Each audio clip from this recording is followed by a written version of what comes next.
सिद्धाणं नमो आयर्याणं नमो उवज्झायाणं नमो लोये सौसाहुनं ऐसो पंच नमकारो सव पावपनाशनो मंगलानं च सवेसिं परमं हवै मंगलम् परमं हवै मंगलम् परमं हवै मंगलम्।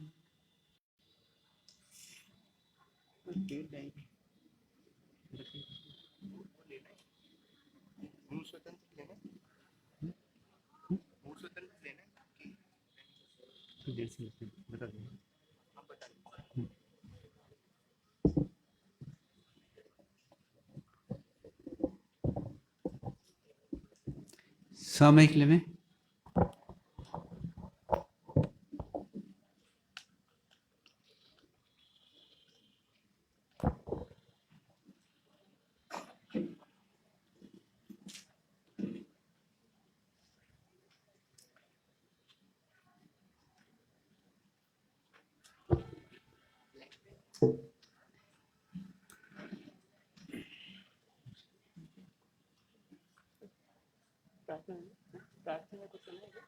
कुछ लेना है सीधे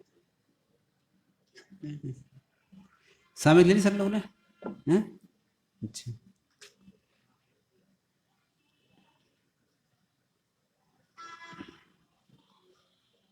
बैठ जाओ भैया।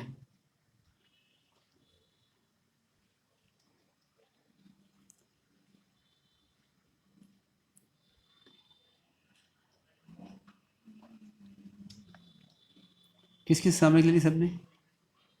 किसकी सामयिक ले ली? सामयिक ले ली सब लोगों ने हैं? पीछे वाले सब ले ली सामयिक। देखिए अब सामयिक करते हैं अपन, है ना? क्या करना पड़ेगा सामयिक करने के लिए? 3 पार्ट सामयिक के। पहला पार्ट सामयिक का है सामयिक लेना, है ना? दूसरा पार्ट है सामयिक करना और तीसरा पार्ट सामयिक पारना, है ना? 3 पार्ट है ना? ले तो लिया आप लोगों ने, अब करना क्या है?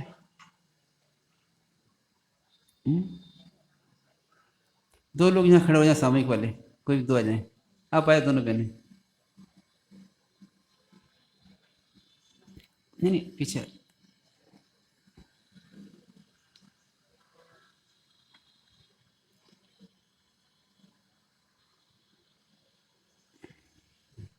उधर मुख खड़े हो जाओ। अब जैसे मान लीजिए आपने सामयिक ली घर में, है ना? घर में सामयिक ली। अब घर में बहुत सारे मेंबर्स हैं, तो कैसे जिएंगे आप सामयिक में? तो आपने एक प्रतिज्ञा ली है। क्या प्रतिज्ञा ली है? करें बनते सामयिक, मतलब क्या हुआ? हे भगवान मैं समभाव में रहूंगी, है ना? अपन काय की साधना कर रहे हैं अभी, है समाधि, है ना? तो करें बनते सामयिक मतलब मैं समभाव में रहूंगी। कब तक रहेंगे? तो द्रव्य सामयिक, क्षेत्र सामयिक, काल सामयिक और भाव सामयिक। अब क्या करना पड़ेगा सामयिक में? जो भी परिस्थिति आती है उस परिस्थिति को सिर्फ जानने वाले बन के रहेंगे, है ना? तो अब आप क्या करेंगे कि कुछ भी नहीं करेंगे, ठीक है ना? कायस्थ मुद्रा में रहेंगे और इन सबको देखेंगे सिर्फ, जैसे दर्पण में देखते हैं देखेंगे और कोई रिएक्शन नहीं करेंगे। अब कोई हंस रहा है ना? वो तो देखो आप बिल्कुल बिल्कुल कायस्थ मुद्रा में रहो। अब आपकी सीमा कितनी है, सामयिक की सीमा कितनी है? तो जितने खड़े हैं उतनी क्षेत्र है आपका, बाकी सबसे आपका कोई संबंध नहीं है, ठीक है ना? इन लोगों से कोई संबंध नहीं है, बाकी क्षेत्र संबंध नहीं है। वर्तमान काल के अंदर आपको जीना है, और कैसे जीना है?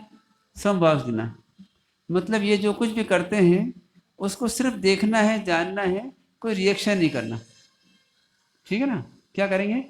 इनको देखेंगे, जानेंगे, कोई हंस भी सकता है, कोई रो भी सकता है, कोई दुखी हो सकता है, कोई कुछ भी कर रहा है। आप सिर्फ देखिए और शांति से जिए। ये सामयिक का मतलब, ठीक है ना। तो 15 मिनट करके करिए, और जिन्होंने सामयिक सब ऐसे करें, है ना। ये ध्यान है हमारा, आँख खोल के रहें, बाकी अपनी जो कायस्थ मुद्रा है उस मुद्रा में रहें सब लोग, और आँख खोल के रहें और सबको देखते रहें। जो कुछ कर रहा है करने दें उसको, ना कुछ बोलना है, कुछ करना है। कोई नाच भी सकता है, कोई लड़ भी सकता है, कोई बोल भी सकता है। बिल्कुल शांत निराकुल, बस मात दृष्टा, सिर्फ देखने वाले आप हैं। जो कुछ हो रहा है वो दिख रहा है, किंतु मेरा किसी से कोई संबंध नहीं।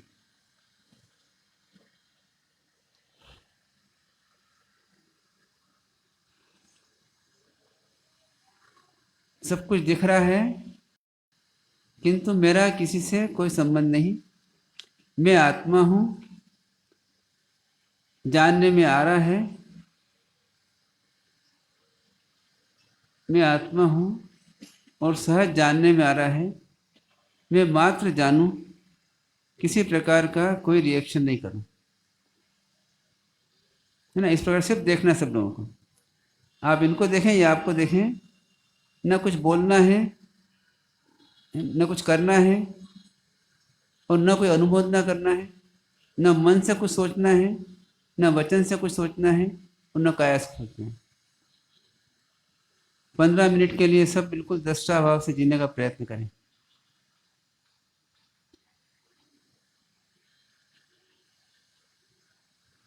मैं मात्र जान रहा हूं, जो कुछ हो रहा है सब दिख रहा है,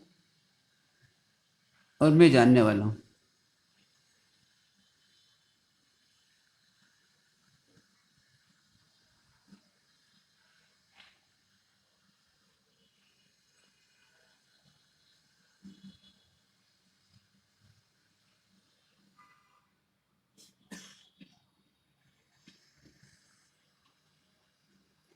मैं आत्मा हूं, मेरे जानने में आ रहा है। मैं मात्र जानने वाला हूं, मेरा किसी से कोई संबंध नहीं। जहाँ मैं खड़ा हूँ, बैठा हूँ, वही मेरी सीमा है।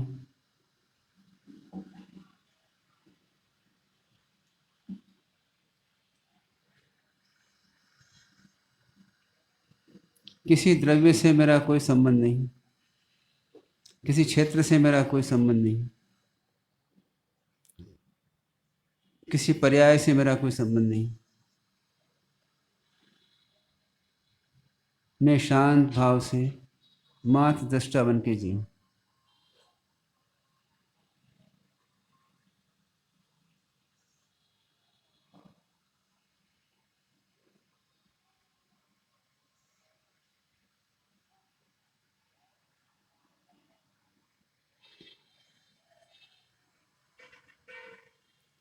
वर्तमान में मैं माँ दृष्टा बन के जीऊँ।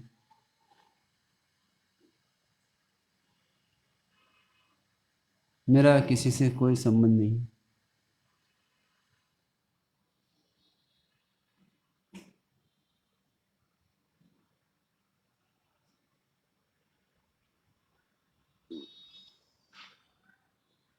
मेरा किसी से कोई संबंध नहीं।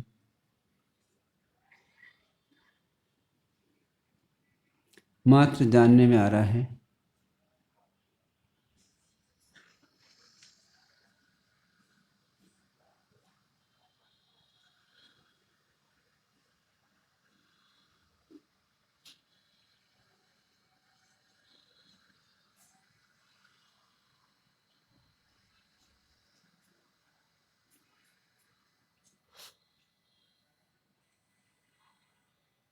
मैं आत्मा हूँ,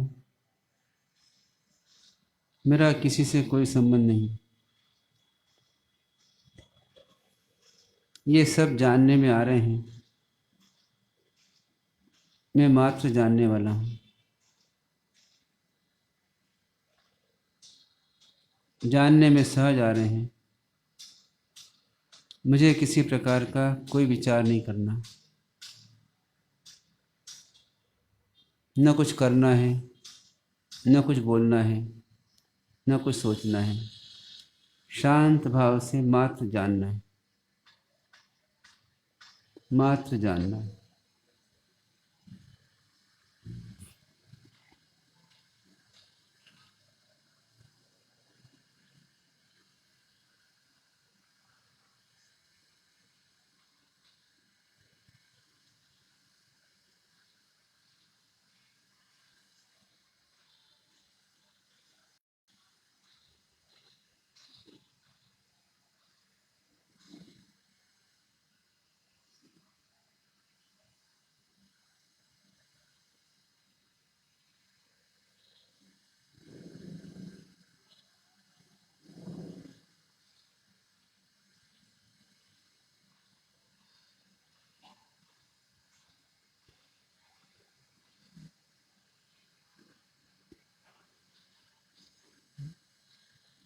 ये सब दिख रहे हैं, दिखने की क्रिया सहज हो रही है। मैं मात्र जान रहा हूँ, मेरा किसी से कोई संबंध नहीं।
मैं सबको जान रहा हूँ, जानने की क्रिया सहज हो रही है, जानने में सहज आ रही है। मैं मात्र जानने वाला हूँ, मेरा किसी से कोई संबंध नहीं। मुझे कुछ भाव नहीं करना, न करवाना, न करने वाले की अनुमोद न करना।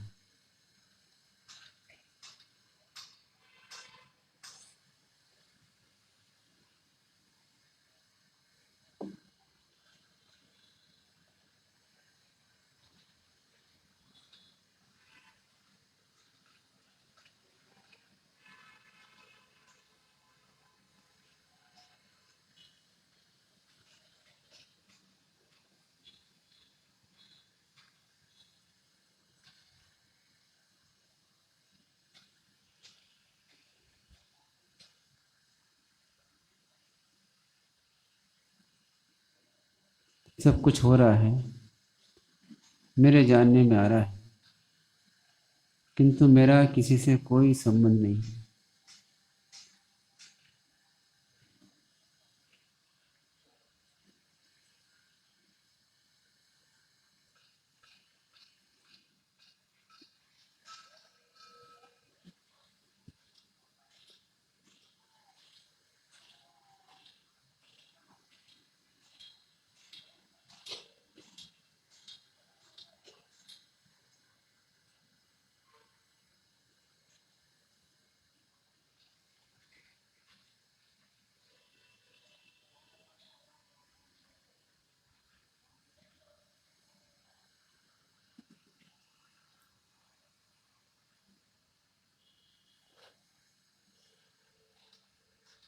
इंद्रियों के माध्यम से मात्र जानने में आ रहा है।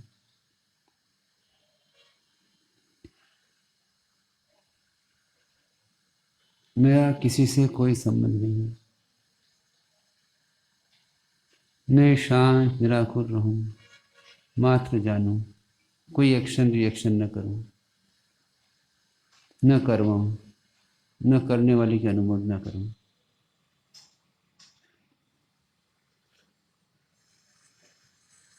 न मन से, न वचन से, न काया से।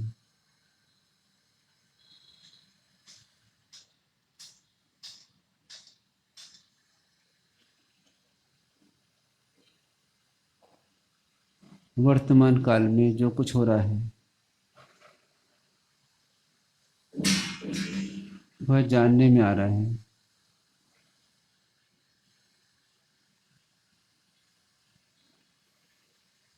किंतु मेरा उसका कोई संबंध नहीं है, मात्र ज्ञान हो रहा है।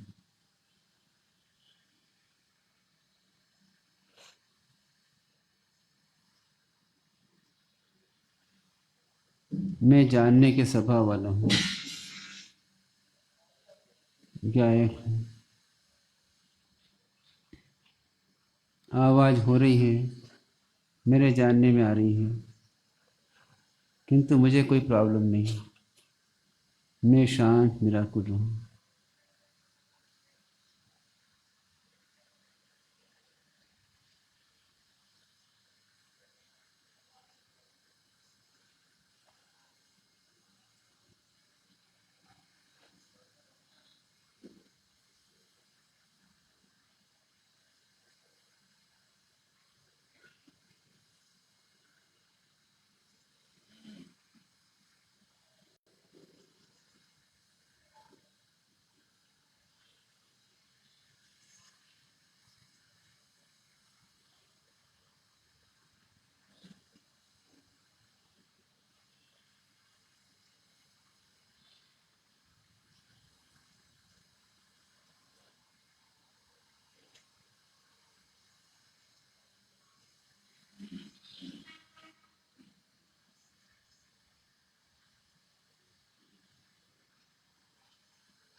कोई देख रहा है, मैं मात्र उसे जान रहा हूँ। कोई सो रहा है, मात्र जानने में आ रहा है, मेरा उसका कोई संबंध नहीं।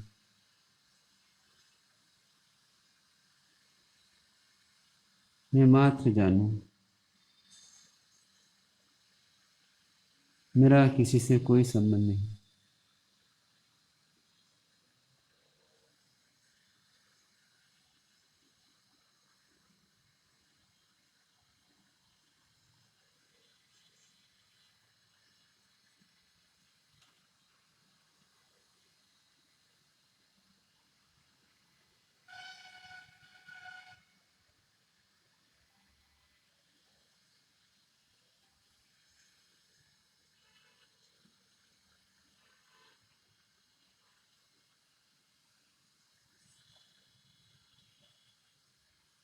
कुछ सोचना नहीं, कुछ बोलना नहीं, कुछ करना नहीं।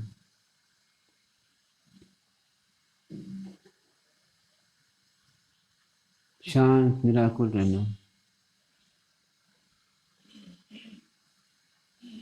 जो कुछ जानने में आए, कोई रिएक्शन नहीं करना।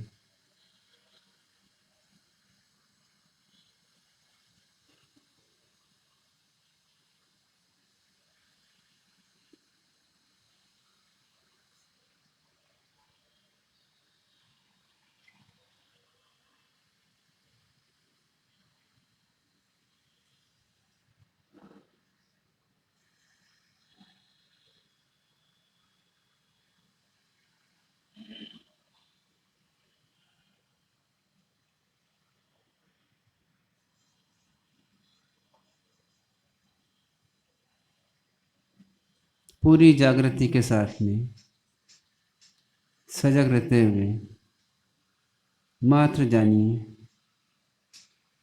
महसूस करिए किसी से मेरा कोई संबंध नहीं। ये सब जानने में आ रहे हैं, किंतु मेरा इनका कोई संबंध नहीं।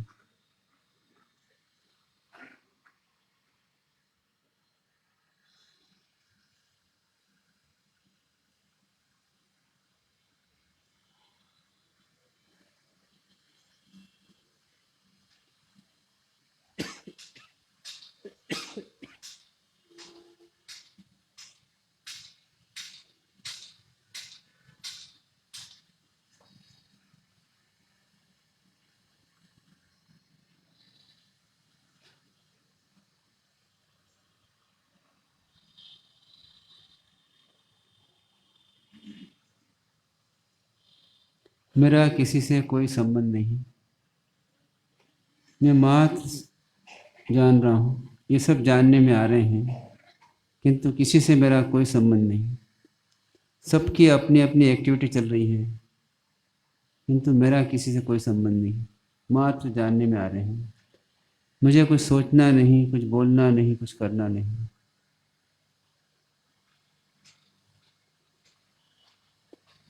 शांत संभाव से रहना।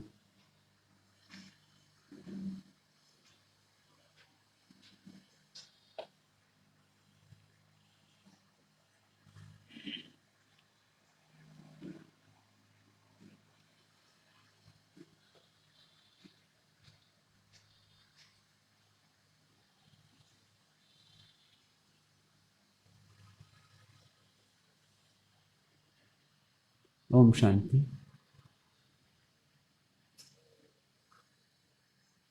कोई प्रॉब्लम आपको है? कोई प्रॉब्लम नहीं है? सबको देखते रहे आप, कोई प्रॉब्लम नहीं है? कोई विचार आए? नहीं आए हैं? नहीं आए। अब ऐसे ही घर पे भी रह सकते हैं। बैठिए।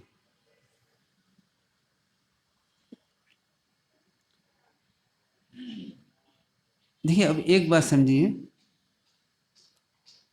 एक कल्पना करें हम कि जिस दिन हम पैदा हुए थे, है ना, जस्ट माँ के पेट से बाहर निकले,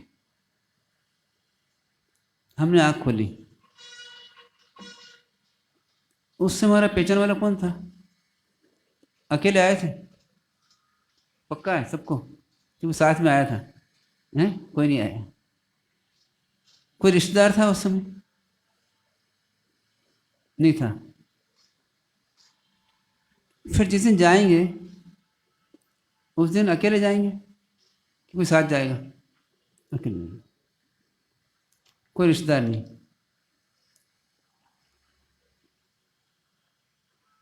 अब बीच के काल में हमने क्या किया? मतलब जैसे मान लीजिए हमारी 70 साल की उम्र है, पूरी स्पान। 70 साल में क्या करते हैं हम? आते अकेले हैं, यहाँ आने के बाद में हम संबंध बांध लेते हैं। सबसे पहले ये मेरी माँ है, फिर ये मेरे पिताजी हैं, ये मेरे भाई हैं, ये मेरी बहन है। फिर धीरे धीरे ये मेरे दोस्त हैं, ये फ्रेंड्स हैं। फिर और आगे चलते हैं, शादी हो जाती है, ये मेरे पत्नी है, ये मेरे पति हैं। फिर और आगे चलते हैं, ये मेरे बच्चे हैं। ऐसा हम एक रिलेशन बनाते हैं। जैसे नाटक में क्या होता है? नाटक होता है ना, देखा हुआ नाटक आपने कभी? उसमें क्या होता है? सबसे पहले एक दो कलाकार आते हैं, वो कुछ एक्शन करते हैं, फिर उसके बीच में दूसरे कलाकार आ जाते हैं, फिर एक आध दो और आ जाते हैं, फिर वो दो चले जाते हैं, फिर दो कलाकार आ जाते हैं, और अपना अपना नाटक बता करके,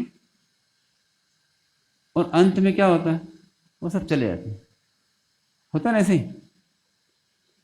तो ऐसे ये जीवन क्या है? ये लाइफ क्या? What is life? क्या मानेंगे आप? जैसे नाटक 2-3 घंटे का होता है, ऐसे ये जीवन का एक नाटक है, 60-70 साल का, किसी का 50 साल का, किसी का 40 साल का। इस नाटक में कोई छोटा रोल रहता है, कोई बड़ा रोल रहता है, कोई बड़ा रोल रहता है। ऐसे ही जीवन क्या है? एक नाटक है, और हम नाटक के रंगमंच के ऊपर एक नाटककार हैं, दूसरे लोग नाटक कर रहे हैं। सब अपना अपना रोल निभाते हैं। अब नाटक में कैसे जीते हैं? सब अपना अपना कार्य करते हुए शांति से जीते रहते हैं। कोई लड़ाई का सीन भी आता है, कोई दुख का सीन भी आता है, कोई सुख का सीन भी आता है नाटक में। बहुत सारे नाटक, ऐसे ही हमारा जीवन है। अब इस नाटक में क्या करना? तो इसमें हमको प्रैक्टिस करना, हम शांति से जी सकें। अब इस संसार में नाटक में क्या होगा कि 60-70 साल के अंदर हमारे विभिन्न प्रकार के संयोग बनेंगे और विभिन्न प्रकार के संयोग टूटेंगे। विभिन्न प्रकार की घटनाएं घटेगी कर्म के उदय से।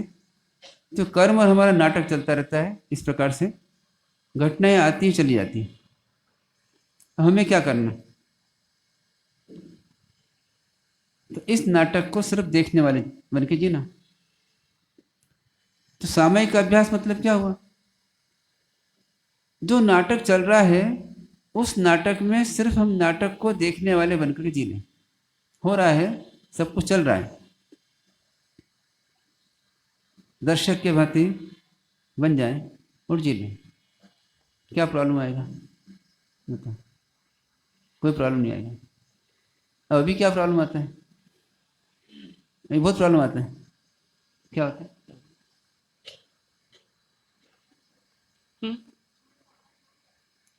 संबंध बना लेते हैं, संबंध बना लेते हैं, फिर जुड़ जाते हैं। अब देखिए, नाटक में संबंध कैसे होते हैं? जैसे मान लो कि आपको रानी बना दिया, इनको राजा बना दिया, इनको सेवक बना दिया, तो कैसे संबंध रहते हैं? हैं? काल्पनिक संबंध। देखो, अभी हम चल रहे थे पहले काल्पनिक विषय, जो कि विषय नहीं है, काल्पनिक है। अब यहाँ पर हम चलते हैं कि हम जीवन में काल्पनिक संबंध बना लेते हैं। पर होता क्या है, उस काल्पनिक संबंध को हम एक्चुअल संबंध मान लेते हैं। है तो काल्पनिक संबंध। भाई अपन क्या करते थे, पैदा हुए तो अपन ने कहा कि भैया तू मेरी माँ बन जा। अब 40 साल की मेरी माँ बन जा बस। अब तू माँ का नाटक कर, मैं बेटे का नाटक करूँगा। ये है ना एक्चुअल नाटक में। फिर कोई आया, तू मेरा भाई बन जा। फिर आया, तू मेरा दोस्त बन जा।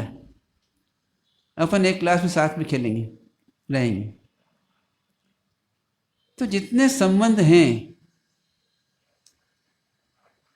ये एक्चुअल संबंध है, काल्पनिक संबंध है? क्या मानते हैं आप? जितने संबंध हैं अभी, एक्चुअल है काल्पनिक है? पैदा हुए, उसके बाद बनाए अपन ने, 60 साल 70 साल का नाटक खेला अपन ने, उसमें संबंध बने और अंत में अपन चले गए, सब संबंध खत्म। फिर दूसरे नया नाटक, यहाँ से गए उससे नया नाटक चालू हो जाएगा। है ना? ये रियल है, घटना है, कोई शंका है किसी को? अब ये जो संसार का नाटक हम खेलते हैं एक एक जन्म का, कभी यहाँ पैदा हुए, फिर यहाँ से और कहीं गए तो वहाँ नाटक चालू हो जाएगा, फिर वहाँ से वहाँ नाटक चालू हो जाएगा, चलता रहता है। और वहाँ पर विभिन्न प्रकार के संबंध होते हैं, बनाते हैं, मिलते हैं, होते हैं। अब ये संबंध जो है, एक्चुअल कोई संबंध नहीं है। आप अकेले आए हैं, अकेले नाटक करते हैं, नाटक में रहते हैं और अकेले चले जाते हैं। ये रियल है, इसमें कोई शंका बताइए किसी को? माने या नहीं माने, पर है ऐसा ही, है ना? करेक्ट ऐसे ही ना? अब कुछ साल के लिए हम उनको कल्पना में मान लेते हैं, तू ये बन जा, तेरा रोल ये, तू ये बन जा, तेरा रोल ये। उस रोल में हम जीते रहते हैं। अब नाटक के रूप में जिए तो कोई प्रॉब्लम नहीं। देखो, नाटक कलाकार जो है ना, भले ही नाटक के रंगमंच पे कितने झगड़ लें, उनका मन नहीं बिगड़ता है। कि बिगड़ जाता है? नहीं बिगड़ता है, फिर शांति से जी लेते हैं वो। तो ऐसे के ऐसे ही जो है, ये संसार क्या है, क्या माने इसको? है ना नाटक घर? क्या फील हुआ आपको अभी आधे घंटे के अंदर? है एक नाट्यशाला है ना, ये रंगमंच है, जिसके ऊपर 60 साल का एक नाटक खेलते हैं अपन। और उस नाटक के अंदर किसी को माँ बना लेते हैं, तो मेरी माँ बन जा 40 साल के लिए। फिर किसी को कहते हैं तो पत्नी बन जा मेरी 50 साल के लिए। किसी को बोलते पति बन जा, तू मेरा बेटा बन जा, तू मेरा पोता बन जा। है ना? इस प्रकार से पूरा का पूरा जीवन एक नाटक है। अब इस नाटक में कैसे जीना बताओ? जैसे अभी आप शांति से जी रहे हैं, ऐसे जी सकते, नाटक में नहीं जी सकते। सिर्फ क्या मानना पड़ेगा? रियल चीज मानना पड़ेगी। अभी हम काल्पनिक चीज में क्या करते हैं, है तो काल्पनिक संबंध पर एक्चुअल मान लेते हैं, और क्या करते हैं, हमारा रोल बिगाड़ देते हैं। इस नाटक खेलने में हम क्या करते हैं, हमारा रोल बिगाड़ लेते हैं। हमको झगड़ने का रोल नहीं है, पर झगड़ा कर लेते हैं। जैसे मान लीजिए एक रोल के अंदर एक भाई और एक बहन है, तो नाटक में कैसे जिएंगे वो? लड़ते झगड़ जिएंगे? नहीं करेंगे। कितने प्रेम से जिएंगे? अगर भैया ने रबड़ ले लिया, कोई बात नहीं भैया, तू ले ले, वापस लेना, ये बोलेंगे ना? नाटक में क्या बोलेंगे? पेंसिल टूट गई, कोई बात नहीं भैया, पापा से बोलेंगे नई ला देंगे, लड़ना नहीं अपने को। ऐसे करेंगे ना अपन? कैसे जिएंगे? बिल्कुल ऐसे जिएंगे ना, जैसे सास और बहू हैं। कैसे रोल करेंगे? भैया कोई बात नहीं, मैं इस घर में पहले आई थी, मेरा रोल पहले था, और तुम बाद में आए, मैं बड़ी बहू हूँ और तुम छोटी बहू हो, दोनों बहू के रूप में जी लेते हैं, बहन बहन है अपन तो, लड़ना नहीं है अपने को। नाटक कर देंगे अपन पूरा, पर प्रेम से लेंगे। बहुत गंभीरता से सोचना इस मैटर को। तो ऐसे समभाव से हम दुनिया का नाटक खेल करके दुनिया से निकल जाएं। हो सकता है ऐसा, पर कब? जब इसको सिर्फ नाटक माने कि एक्चुअल कुछ नहीं है, कोई संबंध नहीं एक्चुअल, अकेले आए हैं और अकेले रहेंगे और अकेले जिएंगे और अकेले चले जाएंगे। स्कूल में क्या होता है, हमने फ्रेंड बनाया, भैया तू मेरी फ्रेंड, मैं तेरी फ्रेंड। क्या करेंगे? कभी कॉपी चाहिए दे देंगे, कॉपी चाहिए तो ले लेंगे, किताब चाहिए दे देंगे, किताब ले लेंगे, और प्रेम से लेंगे। फिर दूसरे स्कूल में चले गए, वो छूट गए और नए दोस्त बन गए। फिर कॉलेज में गए, कोई नए दोस्त बन गए। फिर बिजनेस में गए, कोई नए दोस्त बन गए, नए फ्रेंड बन गए, नए कस्टमर बन गए। फिर दूसरा साल वो कस्टमर चला जाता है, फिर नए कस्टमर बन गए। इस प्रकार से कभी किसी से संयोग होता है और कभी किसी का वियोग होता है। अब क्या करना? संयोग के अंदर कोई खुशी नहीं और वियोग में कोई दुख नहीं, है ना? संयोग में कोई खुशी नहीं और वियोग में कोई दुख नहीं। नाटक करना है, नाटक में रहना है, अपना रोल निभा दिया प्रॉपरली, अपना काम बराबर कर दिया, दूसरा नहीं करे, हमें कोई दिक्कत नहीं। जैसे उदाहरण देता हूँ मैं आपको, नाटक में मान लीजिए कि कुछ 4 कलाकार काम कर रहे हैं। अब एक कलाकार रोल भूल गया, दूसरा क्या करेगा? दूसरा भूल जाएगा क्या? दूसरा क्या करेगा? वो अपना रोल कर दे, ये भूल गया तो भूल गया। किसी नाटक में किसी ने गलत काम कर दिया, अपना रोल गलत कर दिया, ठीक है, उसने कर दिया गलत, मैं मेरा सही कर देता हूँ। मैं ये नहीं कहते इसने गलत कर दिया इसलिए मैं भी गलत करूँगा, कहते हैं ऐसा? नहीं कहते ना। सो अपना अपना रोल निभा दो बस। मेरे को कैसे करना है? तो मेरे को मान लीजिए भाई का रोल दिया है, मैं भाई का रोल कर दूँ। अच्छा भाई कैसे होना चाहिए, आदर्श भाई कैसा होना चाहिए, ऐसा रोल में निभा दूँ। किसी को बहू का रोल दिया है, आदर्श बहू कैसी होना चाहिए, अच्छी बहू कैसी होना चाहिए, वो रोल दे दिया आपको। अब अच्छी बहू बन के जी लो, आप रोल निभा दो। दूसरा निभाए नहीं निभाए अलग बात है, हमें हमारा रोल निभा देना है। हमें सास का रोल मिला है, हम सास का रोल कैसे कर सकते हैं? अच्छा, वो अच्छा रोल निभा दिया हमने और जी ली। दूसरा नहीं निभाता है, उसको मत देखो, उसके मार्गदर्शक रहो और शांत निराकुल जी लो। ये क्या हुआ? परिस्थिति के अंदर शांति से जी लेना।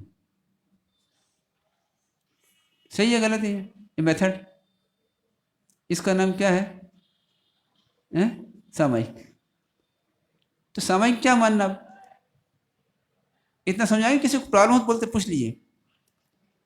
सामयिक क्या करना? क्या बोल? नाटक में सास का रोल दिया है तो पूरा ही निभाएगी ना सास का रोल तो। हाँ, तो सास को निभाएंगे ना। सास का रोल क्या रहता है? सास का रोल ये रहता है कि भैया मैं सीनियर हूँ और तुम जूनियर हो। सीनियर कैसे रहना? तो सीनियर को छोटों के साथ में प्रेम से रहना, कुछ नहीं आता सिखा दिया और प्रेम से जी लेना। जीना कैसे? एक दूसरे के साथ में हमें प्रेम और वात्सल्य के साथ जीना है। रोल कैसे निभाना है? तो हमारी ड्यूटी क्या है? सास ड्यूटी क्या है कि नई बहू आती है, एक सीनियर व्यक्ति की ड्यूटी क्या है? एक सीनियर व्यक्ति क्या ड्यूटी है कि भैया जूनियर आया है, प्रेम से रहें उसके साथ में, और उसको कुछ नहीं आता सिखा दें, उसको आता है अपन सीख लें और दोनों मिलकर काम निकाल लें। कुछ बोल। बोलो। अच्छा, हैं? सीरियल में सास को बुरा रोल मिला है, सीरियल में सास को बुरा रोल मिला है। नहीं नहीं, यहाँ सबको अच्छा रोल मिला है। मतलब सब ये मान लें हम अच्छा बन के जिए, ये मान लें हम अच्छा बन के जीना है, क्योंकि जिसे बुरा रोल करेंगे दूसरा रोल नहीं मिलेगा हमको। जैसे मान लो कोई एक्टर होता है ना, यदि वो रोल अपना अच्छा नहीं करता है तो उसको नया रोल नहीं मिलता है। ऐसे ही हम मान लें कि यहाँ पर यदि मान लो हमने बुरा रोल किया, हमारा रोल बिगाड़ दिया, तो क्या हो जाएगा, हमको दुर्गति में जाना पड़ेगा। हम यदि बुरी सास बन के जिएंगे या बुरी बहू बन के जिएंगे या बुरी पत्नी बन के जिएंगे या बुरा पति बन के जिएंगे, तो हमारे को नीचे जाना पड़ेगा। हमें क्या करना, हमारा रोल हम अच्छे से अच्छे निभा दें। मतलब जिसे बोलते हैं, इसको बोलते हैं रोल मैनेजमेंट। क्या बोलते हैं, रोल मैनेजमेंट। अपने रोल को बराबर मैनेज करना, अच्छे से अच्छा अपने तरीके से अपना रोल निभा दें। और क्या करना, अपने शांति से जीना। हाँ, पात्रों के अनुसार रोल निभाते हुए कहीं हम अपने स्वाभाविक गुणों को तो नहीं खो देंगे। ह्यूमैनिटी, इमोशन, हैं? रिएक्शन, ये जो हमारे स्वाभाविक गुण है, आत्मिक गुण है। आपका प्रश्न है कि पात्र के अनुसार अपने को रोल अदा करते करते हमारे इमोशंस, हमारी भावनाएं खत्म तो नहीं हो जाएगी? नहीं होगी ना, बहुत अच्छी भावना होगी। भाई मुझे अच्छे से अच्छा व्यक्ति का रोल निभा देना है बस।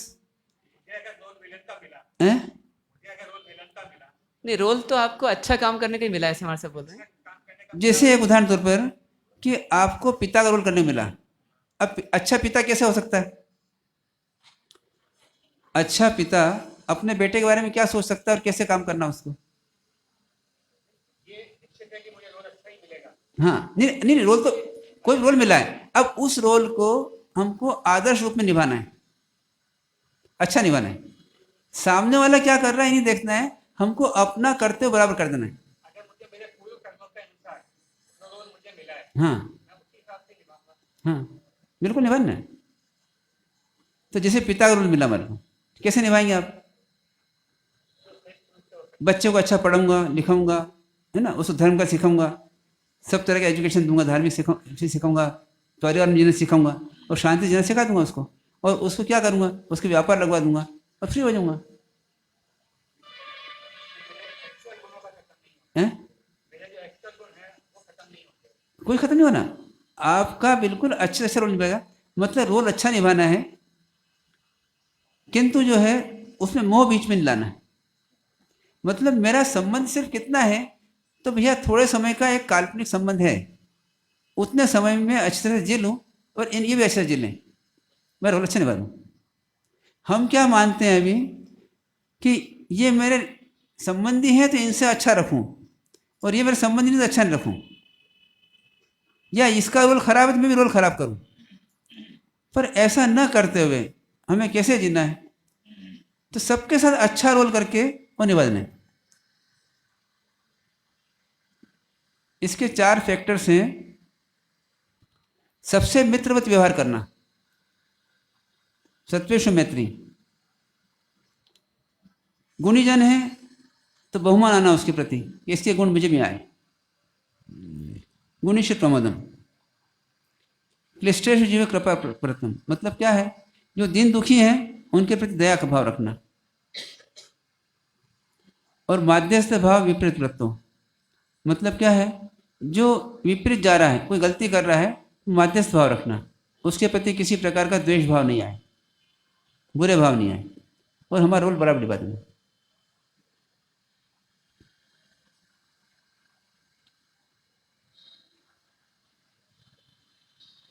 और बिल्कुल शांति से जीना,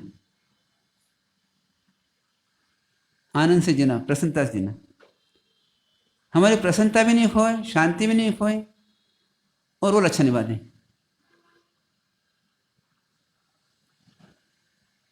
क्या प्रॉब्लम आएगी इसमें बताइए, क्या बोल रहे हैं? एक मिनट, एक सत्वेषु मैत्री, सबसे मित्रता, सबसे मित्रता, गुणियों के प्रति अहोभाव, दीन दुखियों के प्रति करुणा, और विपरीत वृत्ति वालों के प्रति मध्यस्थता, मध्यस्थता, विपरीत जनों के प्रति मध्यस्थता। जिनसे आपके विचार मैच नहीं होते हैं तो लड़ना नहीं है, शांति से सुन लेना उनकी बात, लेट गो कर देना। ये एक पार्ट हुआ जीवों के प्रति जीने का। और अजीव के प्रति कैसे जीना, अजीव के साथ कैसे जीना? तो अनासक्त भाव से जी लेना।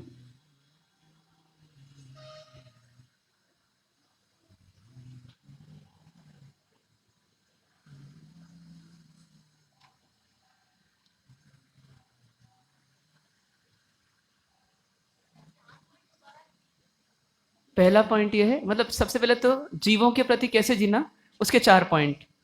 तो सभी जीवों से मैत्री भाव हो, इनमें भी जो गुणी जन हो उनके प्रति अहोभाव हो, मतलब उनके गुणों को देखकर आनंद आए।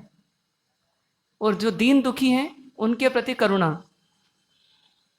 और जो विपरीत व्यवहार करते हैं, मतलब हम टकराहट होती जिनसे, विचार नहीं मिलते, व्यवहार नहीं मिलता, खराब हो जाए, जो हमारा विपरीत सोचते हैं, हमारा अहित चाहते हैं, या रोल खराब करते हैं, या जो रोल अपना बिगाड़ लेते हैं, जैसा होना चाहिए वैसा नहीं व्यवहार करते हैं, तो उनके प्रति मध्यस्थता का भाव। मध्यस्थता मतलब न्यूट्रल हो जाओ, रिजेक्शन नहीं करना, मतलब उनका मन में क्लेश मत चलने दो, शांति से उस लेट गो कर दो, उसको लेट गो कर दो। हाँ, और ये तो हुआ जीवों के प्रति। और अजीवों के प्रति कैसे जिएंगे? तो अनासक्ति से, मतलब हमारी आवश्यकताएं कम से कम और आसक्ति भी कम से कम अजीवों के प्रति। हाँ, अब आगे आपका जो प्रश्न था।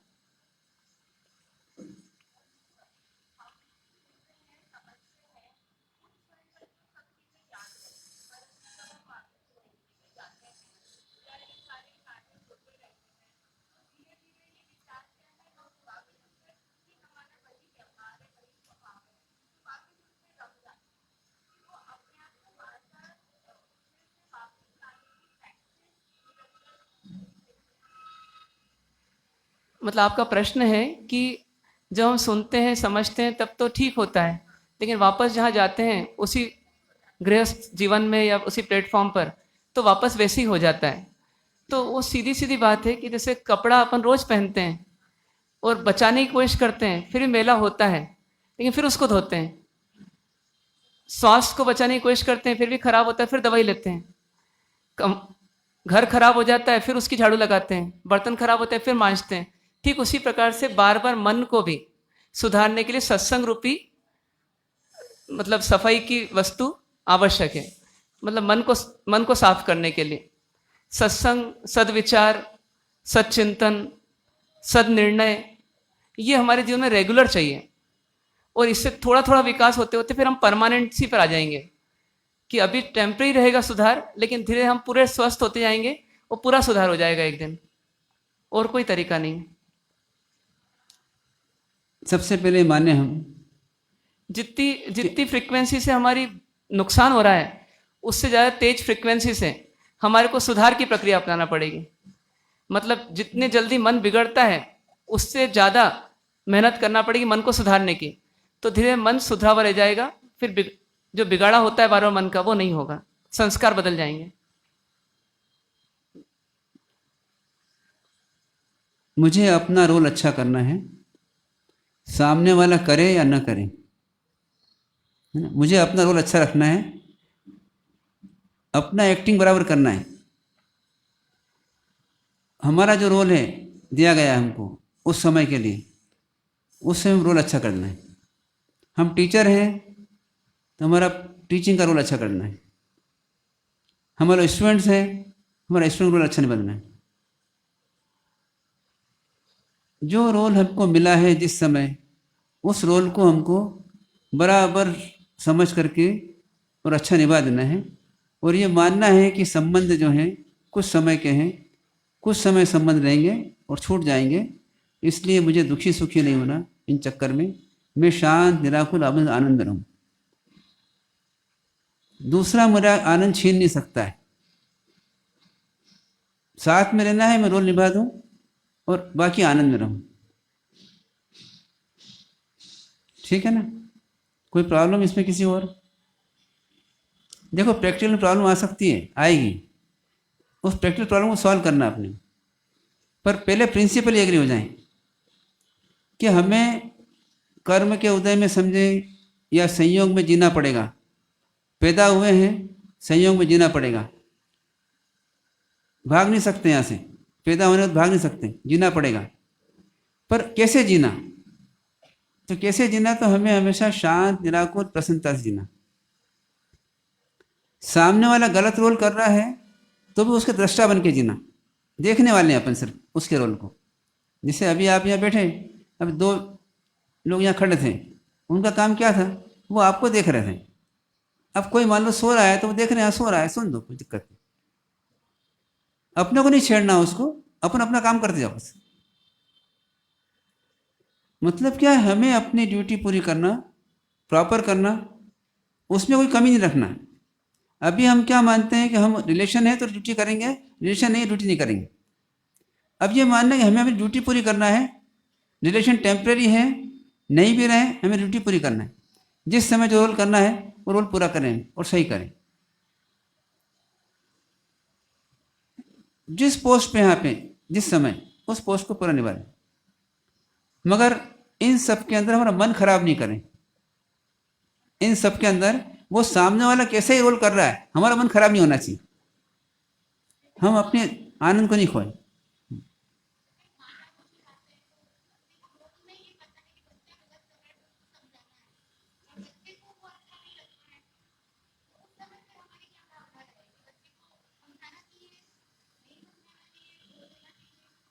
मतलब देखिए आपका क्वेश्चन है कि एक माँ का रोल मिला है तो उस रोल के साथ ये व्यवस्था मिली कि बच्चा यदि गलती करे तो उसको समझाना है, पर वो कॉपरेट नहीं करे, नहीं माने, तो फिर क्या करना?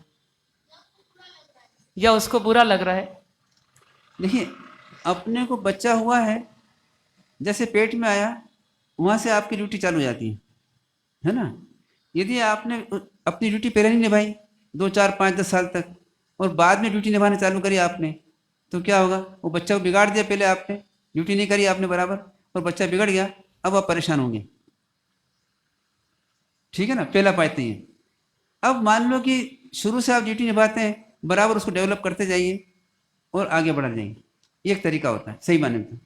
पर आपने रोल भूल गए अपना, तो क्या करेंगे? अब जब से आए जब चालू करेंगे, अब आज की पोजीशन में उसकी स्थिति जो है उसमें आप क्या बेस्ट कर सकते हैं अपने मन को बिना बिगाड़े हुए, वो बेस्ट कर दें। आपका मन नहीं बिगड़, सबसे पहली कंडीशन ये है आपका मन नहीं बिगड़ना चाहिए। आप सिर्फ जो है उसमें एक रोल वाले हैं। जैसे मान लीजिए कि आपका बच्चा कैसा भी गड़बड़ है, पर स्कूल जाता है, टीचर क्या करती है? उसको सुधारने का पूरा प्रयत्न करती है, पर उसका टीचर जो है दुखी नहीं होती। आपके पास 2 बच्चे रहते हैं, आप बहुत दुखी रहते हैं, और उनके 100 बच्चे रहते हैं, वो दुखी नहीं रहती है, वो अपना रोल निभा देती है। जिस बच्चों से पढ़ाना है पढ़ा देती है, समझाना समझा देती है, फिर बच्चा करे उसकी मर्जी, नहीं करे उसकी मर्जी। हाँ, आपको ड्यूटी पूरी करना है। हाँ, आपको बच्चे के लिए 2 घंटे देना है, 2 घंटे दीजिए आप और पूरी ड्यूटी करिए। वो नहीं करे, नहीं डेवलप हो, वो उसकी कमजोरी, और आप प्रसन्न रहिए, पर प्रसन्नता नहीं खोना है। देखिए हम क्या करते हैं कि हमारी प्रसन्नता खो देते हैं। सबसे पहले क्या करें? हम सुबह उठ करके और क्या करें? तो वर्तमान में जीने का अभ्यास करें। वर्तमान में आ गए, प्रसन्नता में आ गए। अब ये प्रसन्नता हमारे दिन भर खोना नहीं चाहिए। हम सब रोल करते जाएं, प्रसन्नता नहीं खोना चाहिए। एग्री इस पॉइंट के ऊपर? रात भर में मान लो भूल गए, प्रसन्नता खो गई हमारी स्वप्न के अंदर या नींद के अंदर, तो सुबह क्या करना? तो सुबह जो है अपने चित्त को ठीक कर लें। क्या करते हैं सुबह उठ करके? प्रतिगुण करते हैं ना। क्या करते हैं प्रतिगुण? सबसे पहले प्रतिगुण क्या करते हैं? तो प्रतिगुण सबसे पहले क्या करते हैं? जिन जीवों को हमने दुखी किया है उनसे क्षमा याचना कर लेते हैं, जिससे वो जीव सुखी हो जाए। ये पहला प्रिंसिपल। क्या करते हैं अपन? जिन जीवों को दुखी किया है उन जीवों को हम क्षमा याचना कर लें, पहला पॉइंट। और दूसरा ये, किसी प्रकार से हमारा मन, हमारा चित्त खराब हो गया है तो उसे क्या करें, शुद्ध कर लें, हमारे अपने मन को शुद्ध कर लें। मन बिगड़ गया है मान लो तो शुद्ध कर लें। क्या बोलते हैं उसे, कुसुमन दुसुमन राय पायश्चित विष्णुतम करीम का अवसर। मतलब क्या है, किसी प्रकार से स्वप्न आदि के कारण से या कुसपने दुस्वप्न के कारण से मेरा मन बिगड़ गया या कोई घटना घट गई, मेरा मन बिगड़ गया, तो मन को ठीक कर लो। मन को क्या ठीक करेंगे आप, तो मन को समझा देंगे कि भैया मैं कौन हूँ, मैं कौन हूँ, मैं एक आत्मा हूँ, ठीक है ना, शरीर नहीं हूँ। पहला पॉइंट तो ये। फिर दूसरा पॉइंट क्या समझाएंगे, मेरा किसी से कोई संबंध नहीं है, सिर्फ ये टेम्परेरी संबंध बने हुए हैं और टेम्परेरी रोल निभाना है, मुझे प्रसन्न रहना है। फिर ये कुछ भी करे तो मेरे को दुखी नहीं होना है, क्योंकि ये मुझे दुखी करता ही नहीं है, मैं स्वयं दुखी होता हूं।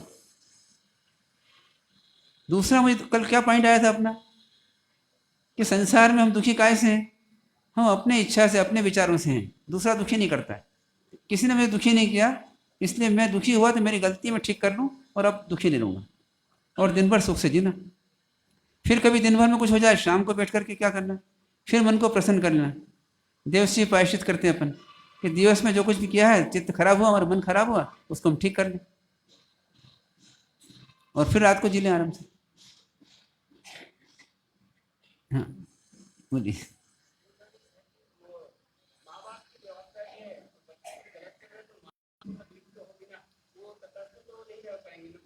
क्या आपका प्रश्न है कि माँ बाप की जवाबदारी है बच्चे को ठीक रखना, तो यदि बच्चा ठीक नहीं होगा तो दुखी तो होंगे ना, वो तटस्थ कैसे रहेंगे उस समय? नहीं, देखिए आपकी जवाबदारी ठीक करना है तो आपने रोल पूरा निभाई है, वो ठीक क्यों नहीं रहता है, सबसे पहले आपका रोल में गड़बड़ हुई है कहीं ना कहीं, पहली बात तो ये। फिर उसके बावजूद भी नहीं होता है तो उसके कुछ उदय है, उसके कुछ एक्शन है, उसको समझाएं आप, पर आपका मन नहीं बिगाड़ना, समझा के ठीक करें उसको। देखिए अगर आप दुखी हो जाएंगे, लड़ेंगे, मारेंगे, पीटेंगे, टेंशन में आएंगे, तो ठीक हो जाए क्या, वो नहीं होगा। तो क्या करें, अपने मन को शांत रखते हुए उसको सुधारने का पूरा प्रयत्न कर लें, ये ड्यूटी है आपकी, रोल है पूरा, आप करें, कोई दिक्कत नहीं है, पर अपने मन को दुखी नहीं करना है और उसको सुधारने का प्रयत्न कर लेना है। मतलब हर जगह जीना है, परिवार में जीना है, पत्नी के साथ जीना है, पति के साथ जीना है, तो अपना रोल पूरा कर दें।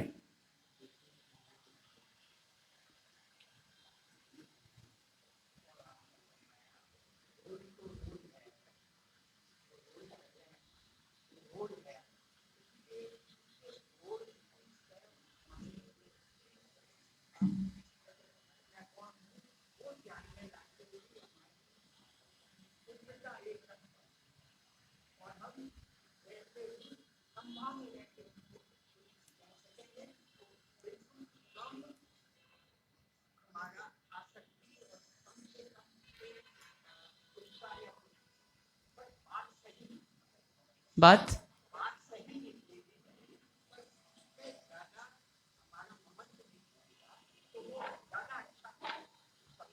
आपका विचार सही है कि जब भी कोई व्यवहार करें तो देह भाव से नहीं करें, आत्म भाव से करें कि मैं कौन हूँ, मैं आत्मा हूँ, वो भी आत्मा है और वो भी एक आत्मा है। और फिर भी वर्तमान में कर्म के उदय के अनुरूप एक व्यवस्था मिली पिता पुत्र के रूप में, माँ बेटी के रूप में, तो मैं अपना रोल अदा करूं, लेकिन मैं अपनी समता नहीं खोऊं। जितनी समता मेंटेन करके मैं अपना रोल अदा कर सकता हूं उतना कम से कम करता रहूं। विपरीत परिस्थितियां जो भी आती हैं उनमें दृष्टा भाव से जीने का प्रयत्न करना। उसके लिए क्या करना, रोज सुबह शाम सामयिक का अभ्यास करना। और सामयिक अभ्यास मतलब क्या हो, कुछ समय के लिए अपने को बिल्कुल अलग कर देना, मेरा किसी से कोई संबंध नहीं है, कुछ समय के लिए मैं जस्ट पैदा ही हुआ हूँ। अब पैदा ही हुआ तो मुझे क्या करना, तो इन लोगों के साथ में बिल्कुल शांति से इनके कार्यों को देखना और शांति से जीना, ये अभ्यास करें। और ये प्रैक्टिस फिर कहाँ लाएं, अपने जीवन के अंदर ला दें कि भैया मुझे यहाँ पर भी शांति से जीना है। वो रोल खराब कर रहा है, बच्चा नहीं पढ़ रहा है, तो हमारा मन खराब नहीं हो, बच्चे को पढ़ाने का प्रयत्न करें, समझाने का प्रयत्न करें, ठीक है। तो इसको क्या बोलते हैं, अब परिस्थिति में, सामान्य परिस्थिति में जीना। ये सामान्य परिस्थिति हो गई जो आपके घर गृहस्थ की। फिर विशेष परिस्थिति आपको बताइए कि हम भले ही हमारा पुण्य का उदय खूब है, अनुकूल परिस्थितियाँ खूब है, पर क्या करना, उसमें आसक्त नहीं होना, अटैच नहीं होना, जितनी आवश्यकता है उतना उसका उपयोग करना और जी लेना। ये मान के चलना, यदि हम आसक्त होंगे तो ज़्यादा कर्मों का बंधन होगा, और कर्मों का बंधन होगा, पाप का बंधन होगा, तो भोगना पड़ेगा। विपरीत परिस्थितियों में हमारे को द्वेष बुद्धि नहीं आए, और अनुकूल परिस्थिति में राग बुद्धि नहीं आए।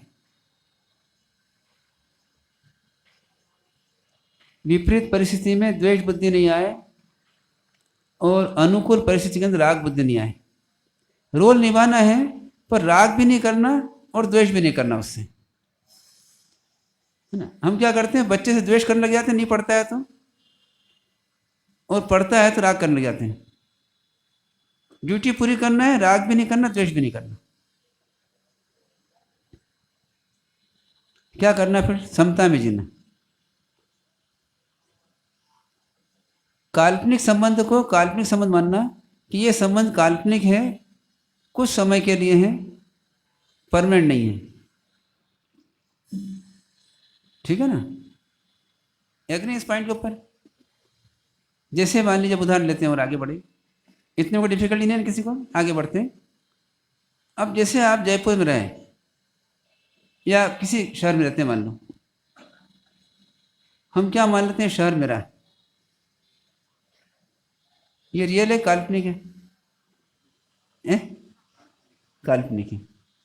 शहर को अपना कहना एक व्यवहार है, पर शहर अपना नहीं है ऐसा मानना। ट्रेन में जा रहे हैं तो ट्रेन में आप क्या मान लेते हैं, ट्रेन मेरी है।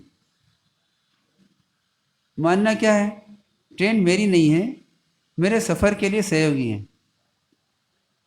व्यवहार में कहते थे मेरी, पर मेरी है नहीं।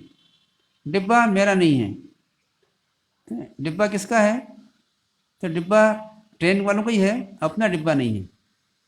सीट मेरी है ना, अब सीट अपनी है कि नहीं, तो सीट भी मुझे एक रात को सोने के लिए मिली है जगह, किंतु मेरी नहीं है। मेरे को जगह मिली है कुछ समय सोने के लिए, उसके लिए मेरे को झगड़ा नहीं करना किसी भी, और शांति सो के निकल जाना। मकान मेरा, मकान मुझे रहने के लिए मिला है, किंतु मेरा नहीं है, न मेरे साथ आया था न मेरे साथ जाएगा। सिंपल चीज़ कर लें, जो चीज़ मेरे साथ आई भी नहीं है और जाएगी भी नहीं, वो मुझे वापरने को मिली है, किंतु मेरी नहीं है। कुछ समय वापरने को मिली है, व्यवहार में कह दूँ मेरी है, किंतु मेरी है नहीं। गाड़ी मेरी, गाड़ी मुझे वापरने को मिली है, यूज़ करने, यूज़ राइट है मेरा। देखो, इन सब के अंदर आपका यूज़ राइट है, मालकी हक नहीं है। मालकी हक मानेंगे तो आपको हमेशा अलग प्रकार के भाव आएंगे, और आप हमेशा बुरे भाव में जिएंगे। मालकी हक नहीं है, आपको यूज़ राइट है। एक कार है घर के अंदर, सबको यूज़ राइट है उसका, पर कार किसी की नहीं है। पर व्यवहार में कह सकते हैं कि सबकी मिलकर के है, पर वो किसी की है नहीं, इसलिए टेंशन कम से कम लें। दुकान मेरी है ना, दुकान आपकी नहीं है, क्या मानेंगे हम यहाँ पर। तो दुकान परिवार की पार्टनरशिप में है, मैं उसमें एक पार्टनर हूँ, पूरी दुकान मेरी नहीं है। नहीं है ना पूरी दुकान। अगर परिवार में 4 लोग हैं, 2 बच्चे हैं और 2 आप पति पत्नी हैं और दुकान है, तो आपका 25% हिस्सा है उसमें, बाकी 75% का मालिक बोलोगे। ठीक है ना, स्लीपिंग पार्टनर है, पर पार्टनर वो भी है, आपकी अकेले नहीं। इसलिए क्या है, पार्टनरशिप मिली है, मेरे जीवन यापन करने के साधन मिला है, इस साधन में शांति से जी लूँ। इस प्रकार से अपनी समता को डेवलप करते जाना। देखिए, पॉजिटिव सोच के द्वारा समता को विकसित करते जाना, तो क्या होगा, हम परिस्थिति के अंदर भी शांतिपूर्वक जी करके और परिस्थिति गुजार देंगे। हो सकता है ऐसा, अभी नहीं कर पा रहे हैं अलग बात है, उसको मत सोचिए, पर ऐसा हो सकता है, नहीं हो सकता है, तो फिर उस बात निर्णय करिए। तो हो सकता है तो फिर हम करने का ट्राई करेंगे। अब आज क्या हम पचका नहीं दे रहे हैं, आपको करना ही है, मगर आप ये मानिए कि ऐसे भी जिया जा सकता है समता भाव से, कि नहीं जिया जा सकता है। जी सकते हैं ना ऐसे? तो इस प्रकार से हमको परिस्थिति के अंदर समता भाव से जीने का प्रयत्न करना। फिर सेकंड परिस्थिति आती है प्रतिकूल परिस्थिति। अब प्रतिकूल परिस्थिति के अंदर हमें बिना टेंशन के जीने का प्रयत्न करना। वो कहा ना माध्यस्थ भाव विपरीत वृत्तो, विपरीत है कोई, हमें माध्यस्थ हो जाना, लेट गो कर देना, शांति से जीना, उसको करने देना। कितना करेगा? जितना अपना कर्म का उदय होगा उतनी ही तो आएगा ना। जिसे अनुकूल कर्म का उदय आया है, इससे प्रतिकूल कर्म का उदय आएगा। उस प्रतिकूल कर्म के उदय में अपने भावों को जितना अधिक से अधिक शांत रख सकते हैं उतना शांत रखें, और बिगड़ जाए तो फिर शाम को प्रतिक्रमण के माध्यम से, प्रायश्चित के माध्यम से अपने चित्त की शुद्धि करनी। प्रायश्चित मतलब क्या है? अपने चित्त की शुद्धि करना, अपने मन को अच्छा कर लेना। आपस में सहयोग दे दें और सहयोग ले लें, आवश्यकता ले लें, पर गणित नहीं लगाएं, अपेक्षा नहीं करें किसी से, गणित नहीं लगाएं और जी लें। मैंने किया है तो ये भी करें, ऐसी अपेक्षा नहीं होना चाहिए। अपने को करना है, अपने कर दिया, अपना रोल निभा दिया, वो नहीं करे, लेट गो कर दें। फिर किसी अपेक्षा नहीं करें, इसको ऐसा करना ही चाहिए, इसको ऐसा करना चाहिए, कोई अपेक्षा नहीं। उस जीव का जैसा परिणाम होना है वैसा होगा। मैं मात्र दृष्टा हूं, हो जाए अच्छा है, नहीं हो तो कोई बात नहीं। ऐसे अपने जीवन के अंदर समभाव की साधना करना और शांत निराकुल रहना पड़ेगा। फिर और विपरीत परिस्थिति आई, जिससे परमात्मा के ऊपर एक्सट्रीम परिस्थिति आई है ना, भगवान माहिर के ऊपर, ऐसे अपने भी आ सकती है। क्या करना? उस कर्म के उदय मान करके और उसके दृष्टा भाव से जीने का प्रयत्न करना। जो परिस्थिति आ रही हैं उनमें जितने अधिक से दृष्टा भाव बने उतना दृष्टा भाव बनाने का प्रयत्न करना, न राग करना न द्वेष करना। अनुकूल मिला है पुण्य के उदय से, उसमें राग नहीं आना, और प्रतिकूल मिले पाप के उदय से, उसमें द्वेष नहीं आना, और समभाव से जीने का प्रयत्न करना। अब इसके लिए और भी भगवान के प्रिंसिपल लगाएंगे अपन। ये तो कुछ प्रिंसिपल्स को हमने अडॉप्ट करके और इस प्रकार से संभव जीने का बताया आपको। अब और भी प्रिंसिपल्स आगे आएंगे, उनको समझने का प्रयत्न करें। ठीक है ना? कोई प्रॉब्लम इसमें यहाँ तक तो किसी को?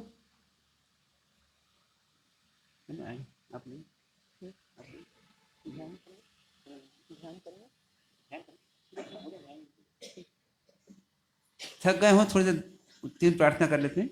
एक बार खड़े हो जाएं सब लोग।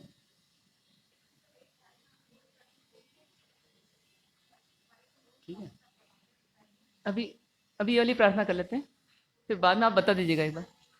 अभी सत्येश्वर मैत्री का हिंदी वाला जो है ना, उसी को 3 बार। हाँ भाई। जीवों से मैत्री गुणी मन को भाए, जीन दुखी पर करुणा बहाए। विपरीत बनकर घर कोई आए, करके उपेक्षा निजानंद पाए। इच्छामि क्षमा समणो वंदियो, जामि जाय निसह्याय मथेन। जीवों से मैत्री, आप लोग रिपीट करेंगे एक एक लाइन, एक एक पार्ट। हाँ। जीवों से मैत्री जीवों से मैत्री गुणी मन को भाए, गुणीवन को भाए। दीन दुखी पर करुण, दीन दुखी पर बहाए। विपरीत बनकर घर कोई आए, विपरीत बनकर घर कोई आए, करके उपेक्षा निजानंद पाए। करके उपेक्षा निजानंद पाए। इच्छामि क्षमा समणो वंदियुम, जावनी जाय निसी मथेणुम। जीवों से मैत्री गुणी मन को भाए,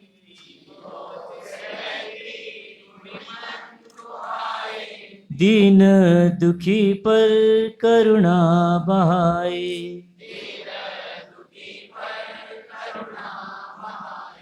विपरीत बनकर घर कोई आए विपरीत बनकर, घर कोई आए करके उपेक्षा निजानंद पाए, करके उपेक्षा निजानंद पाए।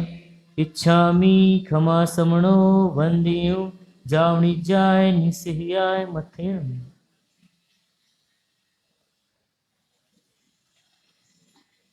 सुबह के विषय को और आगे बढ़ा रहे हैं अभी।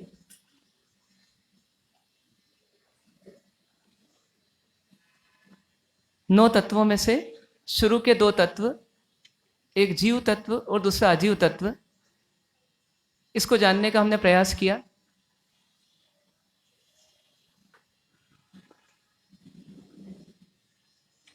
इससे संबंधित किसी का कोई क्वेश्चन है तो पहले पूछ सकते हैं, जो सुबह चर्चा हुई थी उससे रिलेटेड।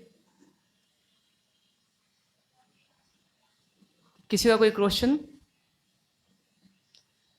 अब ये जीव तत्व है यानी आत्मा है, सोल है, इसके बारे में दो अंदर मान्यताएं बननी चाहिए। पहली तो जीव है मतलब आत्मा होती है, और दूसरा मैं आत्मा ही हूं। ये दो अंदर में हमारे को बातें जचना चाहिए, मतलब एक समझ में आना और एक जचना। असली सफलता किसमें है कि समझ से समझते वो चीज़ क्या हो जाए, जच जाए। पहले तो बुद्धि में समझ में आएगी, लॉजिकली समझ में आएगी, लेकिन बाद में फिर ये अंदर जच जाएगी, बाय हार्ट हो जाएगी। तो वास्तव में उस समय माना जाता है कि हाँ ये बात अब समझ में आ गई। दो बातें कौन कौन सी? पहली आत्मा है, आत्मा होती है, और दूसरी मैं आत्मा हूं। अब तीसरी बात इसी में से जुड़ी हुई, जीव अजीव में ही, कि मैं आत्मा हूं तो मुझे किसके लिए जीना चाहिए, मतलब मेरा असली रोल क्या है। अब दो रोल हो गए हमारे पास, एक शरीर के आधार पर हमारे रोल और एक आत्मा के आधार पर हमारे रोल। तो शरीर के आधार पर हमारे रोल क्या हो गए कि मैं पति हूं या मैं पत्नी हूं या मैं बच्ची हूं या मैं माँ हूं या मैं पिता हूं। ये सब क्या हो गए, कौन से रोल हो गए हमारे? ये शरीर के संबंधी रोल हो गए, क्योंकि वास्तव में पिता पुत्र माँ बेटी ये सब संबंध किसके आधार पर है? अपन बोलते हैं ब्लड रिलेशंस हैं। मतलब क्या है, शरीर के आधार पर ये रिलेशंस बनाए गए हैं मनुष्य के द्वारा सामाजिक व्यवस्था के अंतर्गत।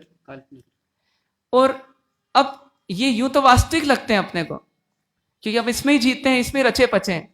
लेकिन जैसे ही हम बायोडाटा नंबर 2 पर जाते हैं, बायोडाटा नंबर 1 से बायोडाटा नंबर 2 पर जाते हैं, तो वैसे ही पूरा पिक्चर बदल जाता है। अब मैं अनीता नहीं हूं, मैं रमेश नहीं हूं, मैं कौन बन गया? मैं आत्मा हो गया। तो पूरा का पूरा सिस्टम मेरा फिर आत्मा के आधार पर चलेगा।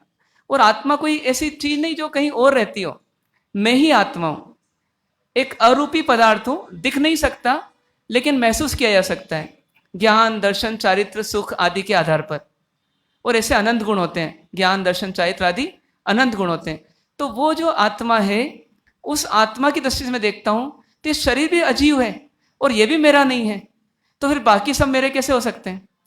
तो आत्मा के आधार पर ना मैं पिता हूं, ना मैं पुत्र हूं, ना मैं पति हूं, ना मैं पत्नी हूं, ना मैं राजा हूं, ना मैं भिखारी हूं, मैं कुछ भी नहीं हूं। ठीक है, जैसे कोई हीरो है फिल्म का, और वो हीरो एक फिल्म में रोल करता है, फिर दूसरी फिल्म में फिर रोल करता है, फिर तीसरी फिल्म में फिर रोल करता है, चौथी में फिर रोल करता है, पांचवी में फिर रोल करता है। तो हर रोल में एक जैसे ही होता है? नहीं, बदलते रहते हैं रोल। तो कभी वो धनवान भी होता है और कभी वो निर्धन भी होता है, कभी वो बुद्धिमान भी होता है और कभी वो बुद्धू भी होता है, जोकर भी होता है। कभी वो जो होता है वो पढ़ा लिखा होता है तो कभी अनपढ़ भी होता है ना ऐसा। लेकिन इन सब रोल्स में उसके पास हर रोल में कुछ ना कुछ कमी भी रहती है। यदि कहीं मूर्ख है तो कहीं बल कम है, मतलब शक्ति कम है, कहीं पर धन कम है, लेकिन उसको कोई चिंता नहीं, कोई अंदर में दुख नहीं, तनाव नहीं। कारण क्या? कारण क्या है कि वो मान रहा है सिर्फ ये रोल है। वास्तविकता में न मैं ये पहले फिल्म वाला हीरो हूं, न दूसरी फिल्म वाला हीरो हूं, न तीसरी फिल्म वाला हीरो हूं। मैं तो अलग ही हूं इन सब से, मैं तो अलग ही हूं, और मेरा इनसे कोई लेना देना भी नहीं। ये डायरेक्टर कोट पहनाए या डायरेक्टर लुंगी पहनाए या डायरेक्टर पजामा पहनाए, मुझे कोई अंतर नहीं पड़ता, क्योंकि ये सब क्या है, डायरेक्टर की माया है, उसमें मेरा कुछ नहीं है, बस मुझे तो रोल अदा करना है। तो बाहर का रोल तो वो वैसा अदा कर देता है, लेकिन उसका दुख नहीं लेता, उसका टेंशन नहीं लेता। किसी फिल्म में उसको मार डाला गया तो उसको कोई दुख नहीं, और किसी जन्म में उसको कोई अवार्ड मिल गया तो उसको कोई सुख नहीं। मतलब वो तो वैसे ही है, क्योंकि वो मान रहा है ये सब एक्सटर्नल है, ये बाहर से है, ये नाटक है, मैं इससे अलग हूं। अब आप सोचो कि कभी बाय चांस वो कोई रोल अदा करते करते उसमें खो ही जाए, डूब ही जाए, भूल जाए अपने असली अस्तित्व को भूल जाए और उसी में डूब जाए, फिर क्या होगा? वो दुखी सुखी होगा कि नहीं होगा? फिर होगा। तो होने का कारण क्या है? होने का कारण क्या? बस उसका जुड़ान, उसका अटैचमेंट। भूल गया। उसने अपने अस्तित्व को भुला दिया और नकली अस्तित्व को अपना मान लिया, बस वो दुखी हो जाएगा। ठीक है ना? लेकिन वो दुखी नहीं होता है, क्योंकि वो ध्यान रखता है कि ये सिर्फ रोल है और मैं तो इससे न्यारा हूं, मैं तो इससे अलग हूं। तो अब हम अपने असली अस्तित्व की बात करें यदि, तो हम है तो आत्मा, तो ना वो पिता है, ना पुत्र है, ना पत्नी है, ना बच्चा है, ना कुछ है। वो तो आत्मा ही है, और वो इन सबसे न्यारा है। और ये रोल तो सिर्फ दुनिया के लिए है, व्यवहार के लिए है, चलाने के लिए, कर्मों का निपटारे के लिए, बस इसके अलावा कुछ नहीं है। कर्म का उदय है तो जीना पड़ेगा, जैसे मार्सन ने कहा ना, पैदा हुए हैं तो अब जीना ही पड़ेगा, और कितना जीना पड़ेगा तो वो हमारे हाथ में नहीं है। वो किसके हाथ में? आयुष कर्म के हाथ में। तो तब तक हमको जीना है, और जीने के साथ कौन कौन मिलेंगे हमको जीवन में, ये हमारे हाथ में है क्या? ये भी हमारे हाथ में नहीं है ना। ये भी जैसा कर्म का उदय होगा वैसे मिल जाएंगे, और वो जो मिलेंगे वो मेरे अनुकूल रहेंगे कि प्रतिकूल रहेंगे, वो भी मेरे हाथ में नहीं है, क्योंकि वो जैसा कर्म का उदय होगा वैसा मिलेंगे। एक भाई साहब हैं, उनका बच्चा जो है वो पागल पैदा हो गया, तो आज 35 साल का हो गया, लेकिन आज भी उनको उनकी केयर करना ही पड़ रही है। तो पति घर से बाहर तो पत्नी घर के अंदर, पत्नी बाहर तो पति अंदर, ड्यूटी बजाना ही पड़ रही है, और शांति से बजाना पड़ रही है। क्योंकि क्या मान लिया उन्होंने कि ये मेरे कर्म का उदय है, मैं चाहूं या ना चाहूं ये मुझे मिलना ही था और मिल गया है, तो मुझे जीना ही है इसमें। तो एक्सेप्टेंस आ गया रोल के प्रति, तो शांति से फिर रोल अदा कर सकेंगे। और एक्सेप्टेंस नहीं आया तो फिर रोल निभाते भी जाएंगे और दुखी भी होते जाएंगे और दूसरों को भी दुख देते जाएंगे। तो पहली चीज तो ये। अब हम जब आत्मा की बात कर रहे हैं, अभी मतलब जीव तत्व की बात कर रहे हैं, मतलब आत्मा की बात कर रहे हैं, तो ये आत्मा का रोल क्या? अब थर्ड क्वेश्चन जो था, पहला था कि जीव है, दूसरा मैं आत्मा हूं, मतलब मैं जीव ही हूं। अब तीसरा पॉइंट हमको तय करना है कि मेरा रोल मुझे अदा करना ही है। अब आत्मा का रोल क्या है? आत्मा का रोल क्या है? ज्ञान, दर्शन, चारित्र, सुख आदि इसके अनंत गुण हैं। तो जानना, फिर मानना, फिर क्या आएगा अगला? जीना, है ना, और उसके बाद क्या आएगा? सुखी रहना। अब ये आत्मा का कर्तव्य आत्मा के लिए हो गया, मतलब आत्मा की सीट पे बैठ के देखेंगे तो ये हमारा कर्तव्य वास्तव में, बाकी कोई कर्तव्य हमारा नहीं है, और यही असली कर्तव्य। अब जानना, तो कैसा जानना? जानना तो सही जानना कि गलत जानना? जानने की शक्ति है हमारे पास, तो कैसा जानना? सही जानना। तो लिख लें अपना रोल। अब आत्मा का रोल तो पहला जानना, तो जानना तो कैसा जानना? सही जानना। अब सही जानना मतलब कैसा जानना? तो जो जैसा है वैसा ही जानना, जो जैसा है वैसा ही जानना। फिर दूसरा मानना, तो मानना तो कैसा मानना? तो सही मानना, गलत नहीं मानना। तो सही मानना मतलब कैसा मानना? तो जो जैसा है वैसा मान लेना। और फिर चारित्र मतलब जीना, तो जीना तो कैसा जीना? तो दो ऑप्शन है, सही जीना या गलत जीना। सही जीना मतलब कैसा जीना? तो सही जीना मतलब समता से जीना, और गलत जीना मतलब इच्छाओं से जीना, राग द्वेष से जीना।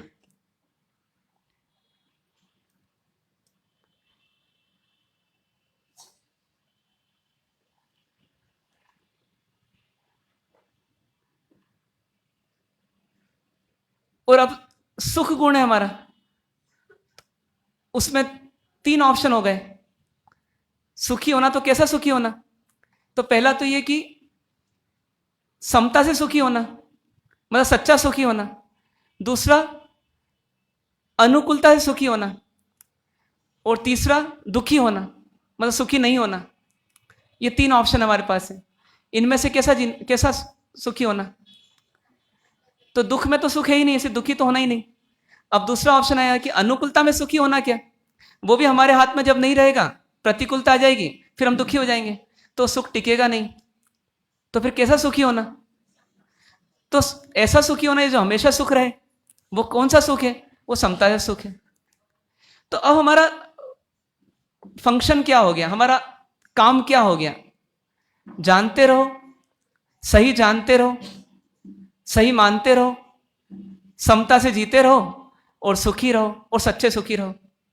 ये हमारा काम हो गया, ये हमारा काम हो गया। जैसे एक बहन को, एक भाई साहब थे, उनको कैंसर हुआ। तो कैंसर हुआ, चितरमल जी उनका नाम था। तो कैंसर हुआ तो वो कैंसर के रोग में पलंग पे लेटे हुए थे, बीमारी बढ़ चुकी थी, ब्लड कैंसर उनको था और स्थिति नाजुक थी, मतलब कभी भी जा सकते हैं ऐसी स्थिति थी। डॉक्टर ने मना कर दिया, वे अब ये जी नहीं सकेंगे ज़्यादा। लेकिन उन्होंने बरसों तक स्वाध्याय किया था। तो स्वाध्याय अब कर सकते थे क्या? वो अब कर सकते थे। तो थ्योरेटिकल स्वाध्याय तो उनका अब नहीं हो सकता था, लेकिन कौन सा स्वाध्याय हो सकता था? प्रैक्टिकल स्वाध्याय हो सकता था। तो अभी तक उन्होंने थ्योरेटिकल स्वाध्याय किया, अब उनको मौका मिला तो उन्होंने प्रैक्टिकल स्वाध्याय किया। तो उनसे मिलने गए तो बड़े आनंद में, एकदम खुश। उनकी खुशी की अभिव्यक्ति कैसे हुई कि जब उनके पास गए तो मुस्कुराता हुआ चेहरा। उनसे पूछा कि क्यों साहब, क्या हो गया आपको? तो उनका जवाब था, मतलब मालूम तो था पूछने वाले को भी, लेकिन फिर भी पूछा। बोले स्वाध्याय में आजकल नहीं आते हो, क्या बात है? तो हंसते हंसते बोले जीवन कैंसल हो गया। कैंसिल हो गया, मतलब जीवन कैंसिल हो गया। कैंसल हो गया। कैंसल हो गया मतलब क्या? कि अब कैंसर हो गया है तो इसका मतलब अल्टीमेटम आ गया है कि अब जीवन कैंसल हो गया है, लाइफ खत्म हो गई। लाइफ खत्म हो गई है। अब बस थोड़े समय की ये टिकट की समय बचा है और ये करके फिर यहां से रवाना होना है अपने को। मतलब जैसे कोई व्यक्ति ट्रेन से नहीं उतर रहा हो कि भाई आप अपना स्टेशन आ गया, या कहीं पर कोई फ्लाइट में चढ़ नहीं रहा हो कि भाई आप ये छोड़ने का समय आ गया शहर। बिल्कुल आसानी से, लाइट वे में एकदम। और फिर स्वाध्याय करते करते क्या बोले कि मैं तो आत्मा हूं, ये कैंसर तो शरीर को हुआ है, मुझे कोई टेंशन नहीं है। अब ये उनका आनंद, ये काल्पनिक था या वास्तविक था? ये वास्तविक था। टीवी से था कि मोबाइल से था? धन से था कि कपड़ों से था? किसी से नहीं था। अनुकूलता का कोई सुख नहीं था, लेकिन फिर भी सुख था। और यही सच्चा सुख था। क्यों? क्योंकि ये सुख कोई छीन नहीं सकता। जब कैंसर आ गया तो नहीं छीन सका, तो कोई दूसरा क्या छीनेगा उसको?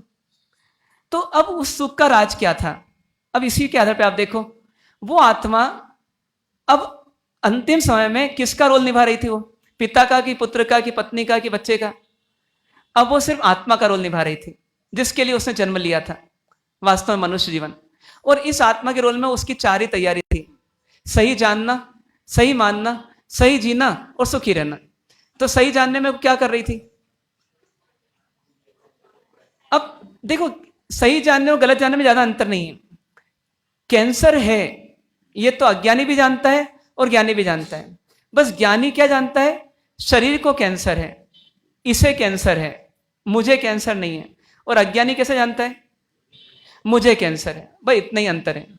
अब जब मैंने कैंसर को मुझ पर ले लिया तो मेरी ऊहापोह शुरू हो गई, मेरी चिंताएं शुरू हो गई। अब मैं कैसे बच सकता हूं, मैं मर जाऊंगा, ये उनको चलता है अज्ञानी को।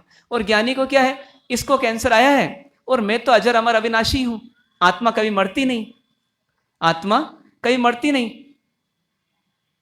क्योंकि इस जन्म में अपन आए तो कहीं ना कहीं अपन अपने संस्कार लेकर आए, जो बचपन से ही अपने को झलक रहे थे। कोई शांत बच्चा, कोई अशांत बच्चा, कोई गुमसुम, कोई बहुत टॉकेटिव। तो ये सब क्यों मिलता है? क्योंकि पूर्व जन्म के संस्कार हैं। इसका मतलब कहीं ना कहीं से आत्मा आई है शरीर छोड़ करके और ये नया शरीर धारण किया। और जब आई है कहीं से, इसका मतलब वहां मरी नहीं थी। शरीर मरा था, आत्मा नहीं मरी थी, तो आत्मा आ गई यहां पर, तो यहां से भी आगे आत्मा चली जाएगी, शरीर यहां मर जाएगा, उसको जला देंगे लोग, तो आत्मा कभी मरती नहीं। तो वो क्या महसूस कर रहे थे कि शरीर को कैंसर हुआ है, पहली बात, मुझे कैंसर नहीं हुआ, शरीर मरने वाला है मतलब छूटने वाला है, और मैं मरने वाला नहीं हूं, मैं अविनाशी हूं। ये ज्ञान था उनका। और मान्यता क्या थी उनकी, दर्शन क्या था उनका, दर्शन क्या होगा उनका, जिसको वो जान रहे थे वो किसके आधार पे ऐसा जान रहे थे, वो उन्होंने जैसा मान रखा था वैसे ही जान रहे थे। उन्होंने जो स्वाध्याय किया था उसमें क्या सुधार लिया था, अपनी मान्यता को सुधार लिया था, और जो सुधरी हुई मान्यता थी उसके बीच में ही ये कैंसर आ गया। तो सच्ची मान्यता से जब उन्होंने जाना तो उनको सही जानने में आया कि अरे ये तो शरीर में आया, मुझ में आया नहीं। तो उनकी मान्यता यही थी कैंसर के समय भी कि ये शरीर में ही कैंसर आया है, पक्का विश्वास है, कोई कंफ्यूज नहीं कर सकता, पत्नी के आंसू भी कंफ्यूज नहीं कर सकते, बच्चे की चिंता भी उसको कंफ्यूज नहीं कर सकती, बेटा मैं तो मरूंगा ही नहीं, अब तुझे रोना है तो रो, तुझे डॉक्टर को दिखाना है तो दिखा, नहीं दिखाना है मत दिखा, तुझे जो करना है कर, वो तेरी मोह की स्थिति तू जान, लेकिन मुझे ये क्लियर मालूम है कि मैं मरूंगा ही नहीं और ये कैंसर मुझे हुआ ही नहीं। तो अब क्या हुआ, उनकी मान्यता क्या थी, सही मान्यता थी, सही जान रहे थे और सही मान रहे थे। अब थर्ड पॉइंट क्या था उनका, जी रहे थे, दुखी नहीं थे, अनुकूलता का सुख भी नहीं था, लेकिन फिर भी सुखी थे। तो किसके बल पर, सही जीने के बल पर। वो सही जीना क्या था उनका, कि ये जुड़ना ही गलत जीना है, ये अटैचमेंट करना ही गलत जीना है। पर पदार्थों से जो मेरा नहीं है उसको मेरा जानकर, मेरा मानकर उनसे जुड़ जाना, यही क्या है, ये गलत आचरण है। जैसे एक लड़का जो है अपनी दुकान, पिताजी की दुकान है, उसमें आया और वहां के गल्ले से तो पैसा नहीं निकाले और पड़ोसी के यहाँ के गल्ले में जाकर के पैसा निकाले, तो उसको क्या बोला जाएगा, उसको क्या बोला जाएगा, चोर कि साहूकार, चोर। कितना अंतर करा उसने, बस इस दुकान को छोड़ के पास की दुकान में गया और वहां से माल निकाला और वो चोर बन गया और जेल हो जाएगी उसको और डंडे अलग पड़ेंगे। कितनी बड़ी गलती है उसकी, बहुत बड़ी गलती है क्या, बहुत बड़ी गलती है क्या। तो जो अपना नहीं है उससे जुड़ जाना, उसमें घुस जाना, उसमें हेरा फेरी करना, ये क्या है, ये चोरी है। तो ज्ञानी भी बोलते हैं ये चोरी है। कैसी चोरी, कि पर से जुड़ जाना, पर से जुड़ जाना और उसमें फिर अच्छा बुरा करते रहना, मतलब राग द्वेष करते रहना, ये क्या है, ये गलती है, ये गलत जीना है। ये क्या है, ये गलत जीना है। ये आत्मा की कक्षा में बैठ करके, आत्मा की सीट पे बैठ करके ये क्या कहलाएगा, ये गलत जीना कहलाएगा। तो पर पदार्थों से राग द्वेष करना, पर पदार्थों से मोह करना, ममता करना, उनसे अटैचमेंट करना और फिर राग द्वेष पैदा करना, ये क्या है, ये गलत जीने का तरीका है, ये गलत जीवन शैली है। यदि वो ऐसा करते तो सुखी होते कि दुखी होते, दुखी होते। उनको कैंसर दिखा नहीं, ऐसा नहीं, कैंसर तो स्पष्ट दिख रहा था, कैंसर स्पष्ट दिख रहा था और हर जांच में आ रहा था कि कैंसर बढ़ते जा रहा है, लेकिन उनको कोई टेंशन नहीं था क्योंकि वो सतर्क थे, मुझे इससे दोस्ती करना ही नहीं। किससे, इस शरीर से, ये शरीर मेरा नहीं है, इससे राग करना ही नहीं। इससे राग करूंगा तो कैंसर से द्वेष करूंगा और राग द्वेष करूंगा तो मेरा जीना गलत हो जाएगा, समता छूट जाएगी और शांति भंग हो जाएगी। तो क्या किया, उन्हें जुड़ान बंद कर दिया। अब ये उनकी स्टेज थी, उनका लेवल था, थे तो गृहस्थ थी लेकिन अच्छे लेवल के स्वाध्यायी थे, तो उन्होंने उस लेवल पर पहुंच करके अपना जीवन जिया और काफी हद तक जिया। तो ऐसे एक नहीं, ऐसे अनेकों उदाहरण मिलेंगे अपने को। तो ये सही जीने को क्या बोलते हैं, जब हम पर से राग द्वेष नहीं करते हैं, उसी को क्या बोलते हैं, समता। उसी को क्या बोलते हैं, समता। और समता का फल क्या मिला उनको, तो सुख मिला उनको, वो दुखी नहीं हुए।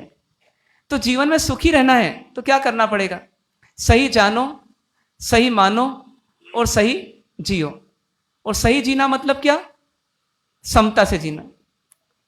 इसलिए महाराज साहब ने जो पहले बताया कि यदि आपको बाहर के रोल अदा करना पड़ते ही हैं, तो उसमें भी आप कम से कम अटैचमेंट करके, कम से कम जुड़ करके अपना रोल अदा कर दो। उसमें इतना ही सोचो कि मुझे मेरा रोल क्या अदा करना है और कैसे अदा करना, जिससे मेरी शांति भंग नहीं हो जाए। कछुए का आता है कि कछुआ ऐसे तो अपनी मुंडी को कहाँ रखता है, अपने मुंह को कहाँ रखता है, अंदर रखता है। क्यों अंदर रखता है? क्योंकि उसके ऊपर जो शेल है वो एकदम मजबूत होती है। उस पर से गाड़ी भी निकल जाए तो कहते हैं कि वो टूटती नहीं है। मतलब कछुआ उसके अंदर कैसा रहता है, बिल्कुल सुरक्षित। लेकिन उसको जब भूख लगती है तो मुंह अंदर रख सकता है, तो उससे उसको मुंह बाहर निकालना पड़ता है। लेकिन वो कितनी देर के लिए मुंह बाहर निकालता है? जितनी आवश्यकता होती है उतना निकालता है, और वापस काम होने के बाद फिर क्या करता है? बस ऐसी प्रवृत्ति और निवृत्ति का संतुलन है कि जब आवश्यकता पड़े और बाहर का रोल अदा करना पड़े तो उसमें बाहर का रोल कम से कम अटैचमेंट करके पूरा कर दो, और वापस कहाँ आ जाओ? फिर आत्मा के रोल में आ जाओ। इसलिए अच्छे साधक क्या करते हैं? बार बार स्वाध्याय, ध्यान, सामायिक, इनकी साधना करते हैं। ऐसा नहीं गिनते कि बस मैंने आज पूजा कर ली, मेरी ड्यूटी पूरी हो गई, मैंने आज 2 सामायिक कर ली, मेरा काम पूरा हो गया, मैंने आज प्रतिक्रमण कर लिया, मेरा काम पूरा हो गया।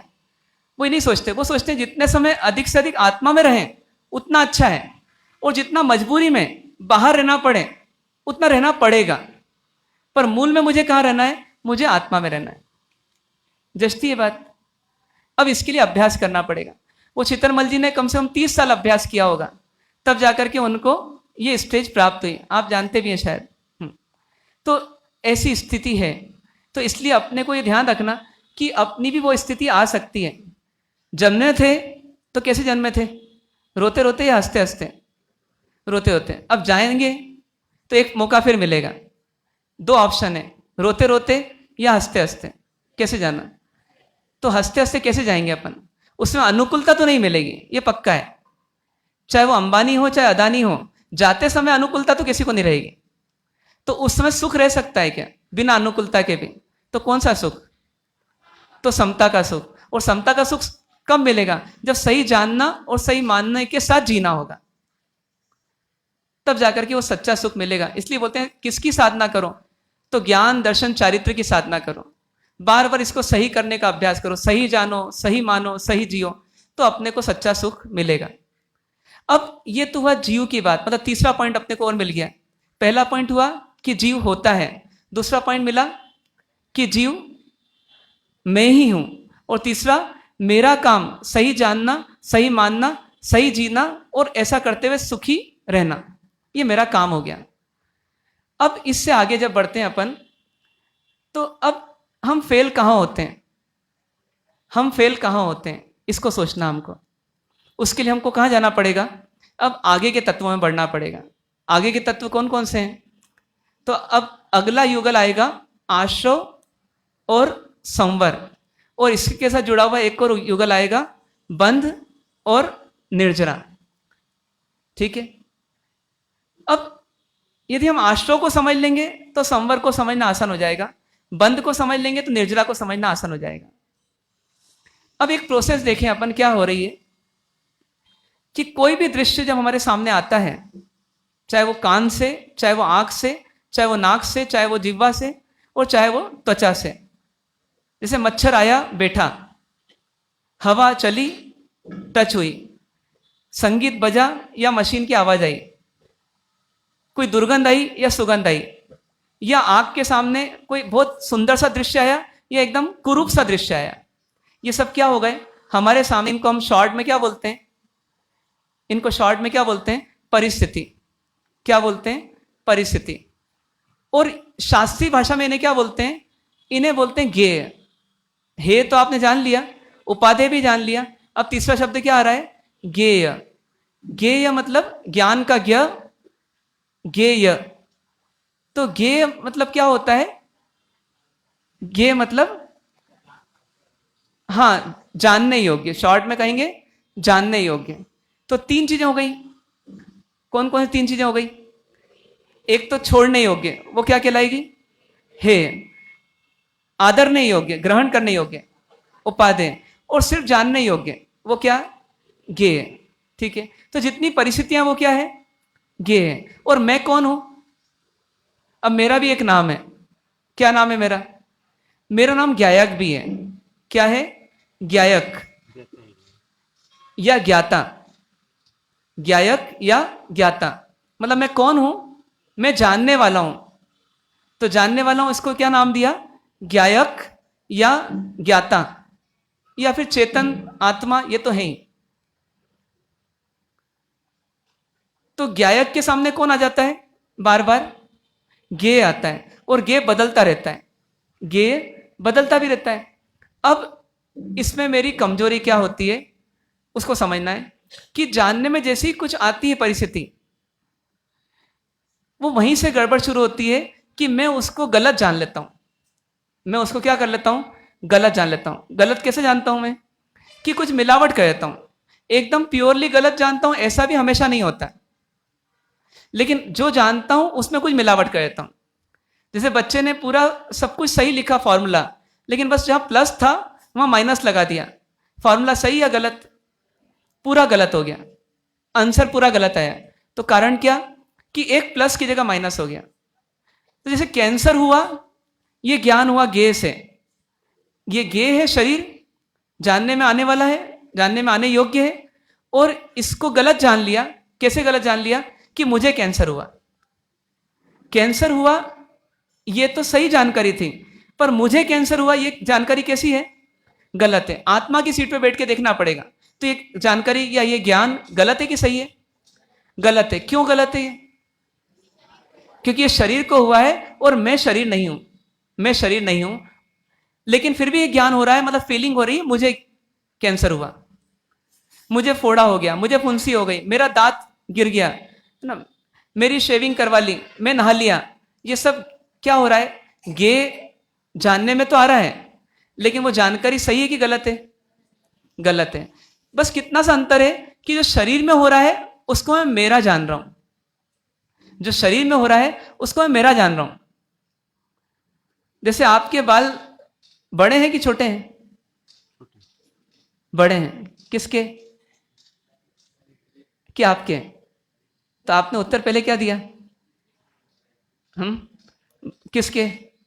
मेरे बड़े हैं। तो अब ये क्या होता है? ये हमारा अंदर का ज्ञान बोलता है, और वो ज्ञान झूठ बोलता है क्योंकि उसके संस्कार बन गए।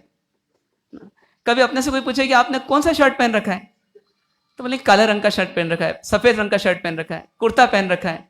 अब ये सब मैंने पहन रखा है, ऐसा अंदर में बोध हो रहा है हमारे को, ऐसा फीलिंग हो रहा है हमारे को।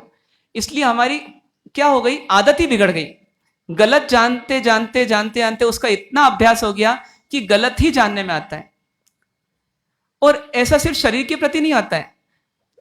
जैसे अभी आपसे पूछे कि आप कहां रहते हैं, आपका मकान नंबर, तो मेरा मकान नंबर फला फला है। तो मेरा मकान नंबर फला फला है, और महाराज साहब ने क्या बताया कि मकान का यूज कर रहे हैं आप, पर मकान आपका नहीं है।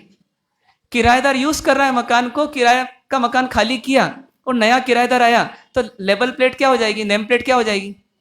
चेंज हो जाएगी। जिस दिन आप जाओगे इस संसार से, उस दिन नेम प्लेट चेंज होगी या नहीं होगी? तो इसका मतलब आप अभी कौन है? किराएदार है या मकान मालिक है?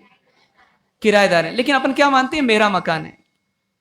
तो ऐसा अपन ने क्या कर रखा है? ये जानकारी गलत करने की प्रैक्टिस कर रखी है। अब जैसा बोध होता है वैसा आचरण होता है, जैसा ज्ञान होता है वैसा आचरण होता है। और इसका आधार कौन बन रहा है? कि हमारी मान्यता भी गलत ही है कि शरीर तो मेरा ही है, मकान मेरा ही है, दुकान मेरी है, शर्ट मेरा है, कपड़े मेरे हैं, जबकि आत्मा का कुछ नहीं है।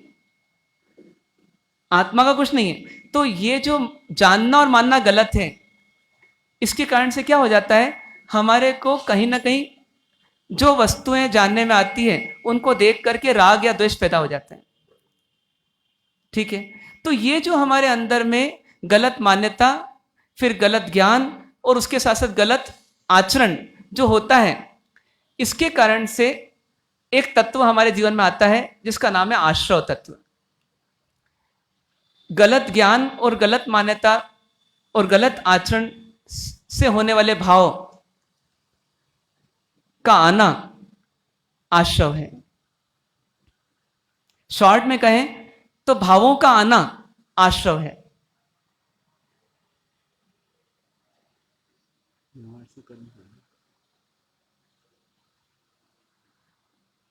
आई बात समझ में?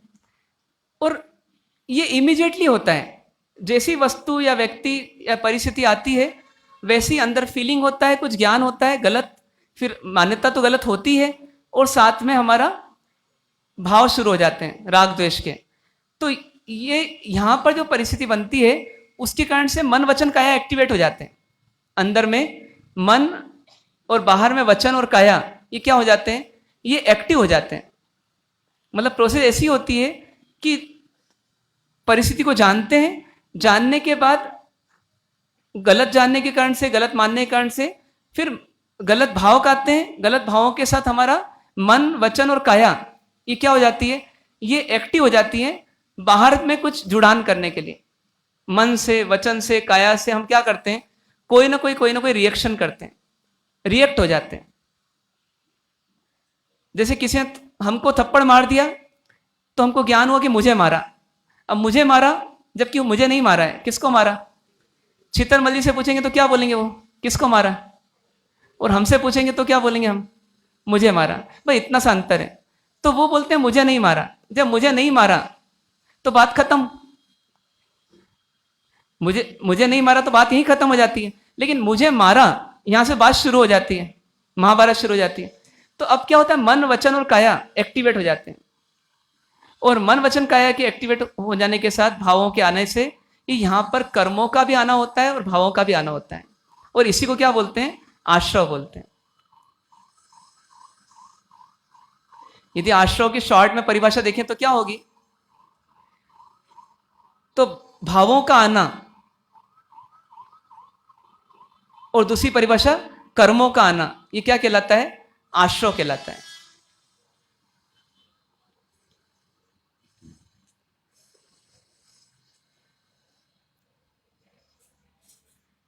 अब ये जो भावों का आना होता है और कर्मों का आना होता है, इसका भी एक सिलसिला चलता है। जैसे कर्म आए या भाव आए और वो ठहर गए, मतलब चिपक गए, भाव भी चिपक गए और कर्म भी चिपक गया। तो जो आए हुए भाव का बने रह जाना उसे क्या बोलते हैं, उसे बंध बोलते हैं। और उसी समय जो आए हुए कर्म रहते हैं वो भी चिपक जाते हैं, उन्हें क्या बोलते हैं, उन्हें ही बंध बोलते हैं। मतलब कर्मों का, भावों का चिपकना या कर्मों का चिपकना ये बंध कहलाता है।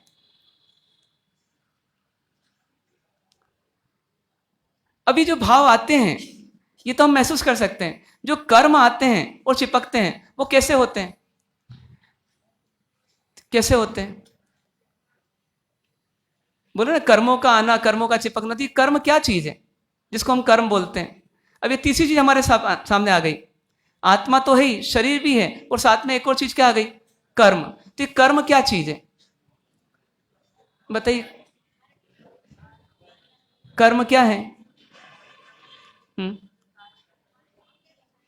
कर्म मतलब, यहां पर कर्म मतलब कुछ सूक्ष्म परमाणु जो हमें आंखों से दिखाई नहीं देते, जो धूल के कण के समान होते हैं, बिल्कुल सूक्ष्म, उससे भी अधिक सूक्ष्म।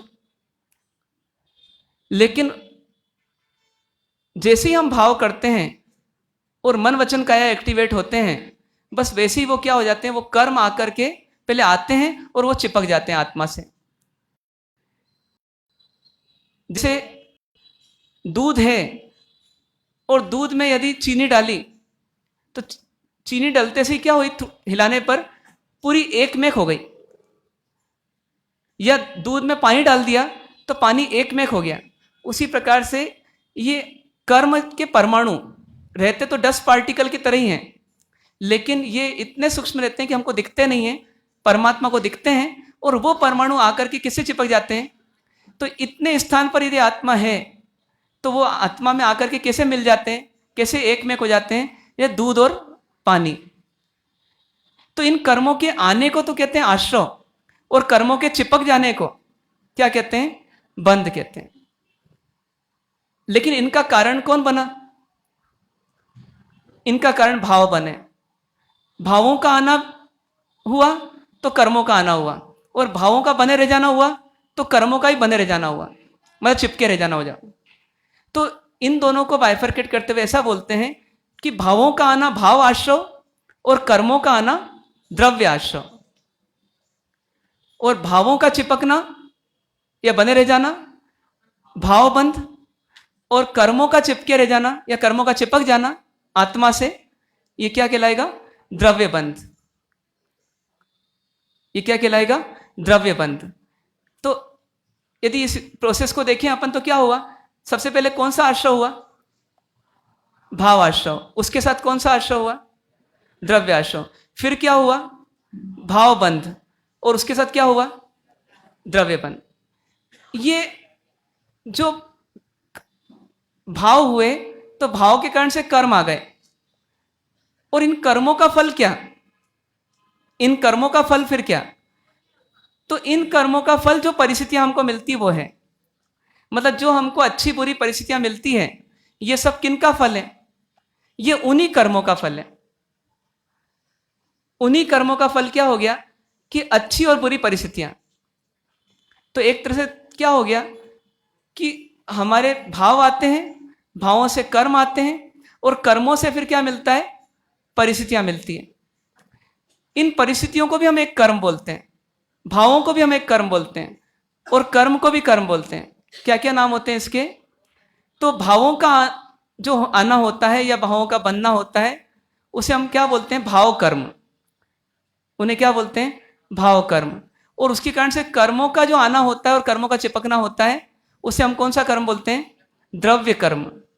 और फिर जो परिस्थितियां आती है हमारे को, अच्छी या बुरी, उन्हें हम क्या बोलते हैं? नो कर्म बोलते हैं। क्या बोलते हैं? नो कर्म। भाव कर्म, द्रव्य कर्म और नो कर्म।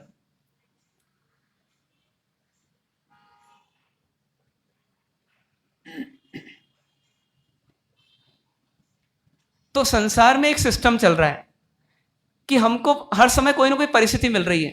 ये परिस्थिति कौन सा कर्म कहलाएगी? कौन सा कर्म कहलाएगी? नो कर्म।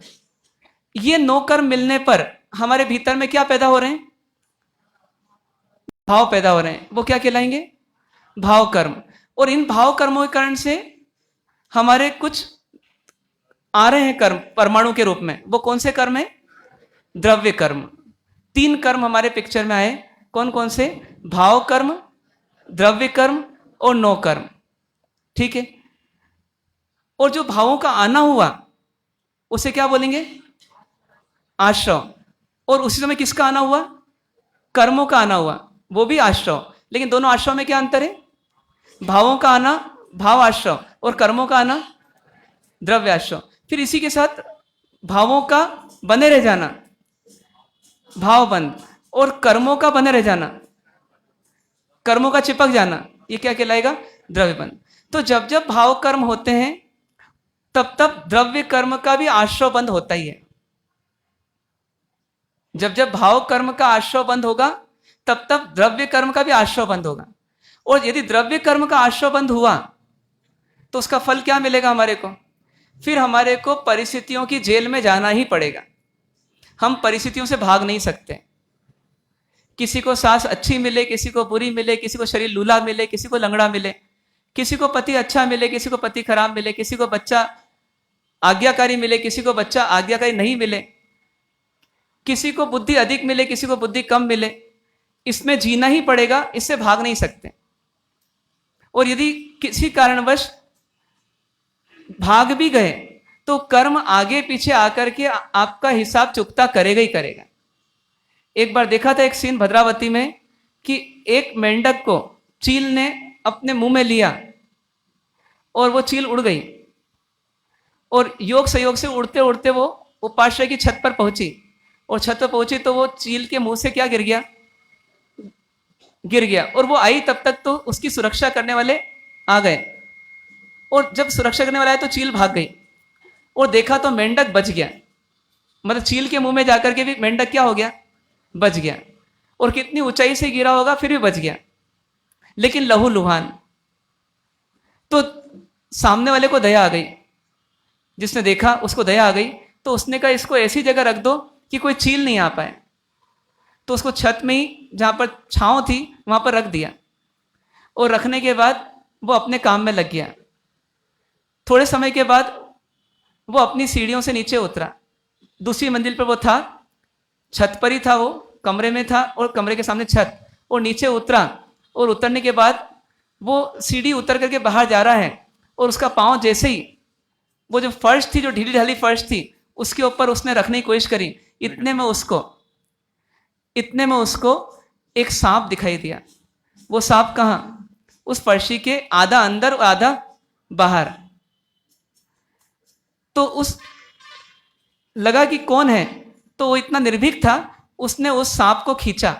छोटा ही सांप था, खींचा उसको। सांप खिंचाता चला गया और सांप जब पूरा मुंह लेकर बाहर आया तो उसके मुंह में एक टांग निकली। थोड़े समय बाद वो टांग सहित जो प्राणी था वही बाहर आया, और वो और कोई नहीं था। वो कौन था? वो मेंढक ही था। फिर उसने उस बचाने वाले ने उस मेंढक को बचाने की बहुत कोशिश की, लेकिन तब तक सांप का जहर उसको चढ़ चुका था और वो मेंढक बच नहीं पाया। फिर उसने सोचा ये मेंढक कौन था, देखें तो सही, वो ऊपर वाला मेंढक सही सलामत है या नहीं। तो वो ऊपर गया तो वहां उसको मेंढक नहीं दिखा था। तो कौन सा मेंढक था? ये वही मेंढक था। तो इससे क्या पता पड़ता है हमारे को कि उसके कर्म का उदय जब उसके सामने आया, नो कर्म के रूप में, परिस्थिति के रूप में, तो वो एक जगह बच भी गया तो क्या हुआ? तो दूसरी जगह उसको फंसना ही पड़ा। चील के मुंह से बचा तो सांप के मुंह में गया, लेकिन उसको अंत में जाकर मरना ही पड़ा। तो क्या बोलेंगे, कौन बलवान? कर्म का उदय बलवान था, वो बच नहीं सका। तो हमको भी ये मान के चलना पड़ेगा कि एक बार भी यदि द्रव्य कर्म से बंध गए तो फल स्वरूप कौन सा कर्म आएगा ही? नो कर्म आएगा ही आएगा। ऐसा ये लूप चल रहा है, भाव कर्म से द्रव्य कर्म, द्रव्य कर्म से नो कर्म, और नो कर्म से वापस क्या हो रहा है? वापस भाव कर्म हम कर बैठते हैं, तो वापस क्या हो जाता है? फिर द्रव्य कर्म आता है। फिर द्रव्य कर्म आ ही गया तो वापस क्या होगा? फिर नो कर्म आएगा ही आएगा। तो ऐसा ये एंडलेस सर्कल, एंडलेस लूप चल रहा है, जिसको आज तक हम समाप्त नहीं कर पाए। तो ये जो है, ये आश्रव भाव कर्मों से शुरू होता है और फिर द्रव्य कर्म का आश्रय हो जाता है, भाव कर्म का बंद होता है, द्रव्य कर्म का बंद हो जाता है, और फलस्वरूप नो कर्म मिलता ही है। अब यहां पर प्रॉब्लम ये समझना है अपने को कि ये जो भाव कर्म हो रहा है, ये क्यों हो रहा है? ये भाव कर्म क्यों हो रहा है? यदि इस लूप को अपने को कट करना है, समाप्त करना है, तो कहां से समाप्त करना पड़ेगा? भाव आएंगे तो कर्म आएंगे ही आएंगे, कर्म आएंगे तो नो कर्म आएगा ही। तो इसको समाप्त करना है तो कहां से करना पड़ेगा? भाव से करना पड़ेगा। तो भाव से करने के लिए क्या टेक्निक है? समता। और समता कैसे आएगी? समता कैसे आएगी? हाँ, समता ऐसे आएगी कि सही जानो, सही मानो और फिर सही जियो, तो समता रहेगी। तो अब हमारे को ये समझ में आना चाहिए कि समता का महत्व क्या है। ये हमारे सारे पुराने कर्मों का क्या कर सकता है? हाँ, पुराने द्रव्य कर्मों का एक एक बार भुगतान करते जाएं और फिर वापस कर्म बंद नहीं हो, ऐसी व्यवस्था कौन कर सकता है? ये समता कर सकती है। पुराने कर्म तो एक बार भोगने ही पड़ेंगे, लेकिन वापस नए कर्म नहीं बंधेंगे। यदि शर्त यह है कि यदि मन में क्या रहेगी, आत्मा में क्या रहेगी? समता रहेगी। मतलब आने वाले कर्म के उदय में यदि हम रिएक्ट करेंगे तो वापस कर्म का बंद करेंगे, और रिएक्ट नहीं करेंगे तो क्या होगा? तो हमारे कर्म पुराने चुकता हो जाएंगे और खत्म हो जाएंगे। तो जो नहीं कर पाता ऐसा, वो तो जिंदगी भर आश्रय बंद करता रहता है, नए नए कर्म का उदय आता रहता है और उसका आश्रय बंद होता रहता है और उसका संसार बढ़ाता रहता है। तो ये आत्मा की गलती हो जाती है कि वो गलती से क्या करती रहती है कि अज्ञानवश और मिथ्या मान्यतावश गलत आचरण करती हुई अपने जीवन में आश्रय बंद करती रहती है। लेकिन अब इस आश्रय को यदि वो रोक दे तो क्या प्रकट हो जाता है? तो संवर आ जाता है। और बंद को यदि रोक दे तो क्या हो जाता है?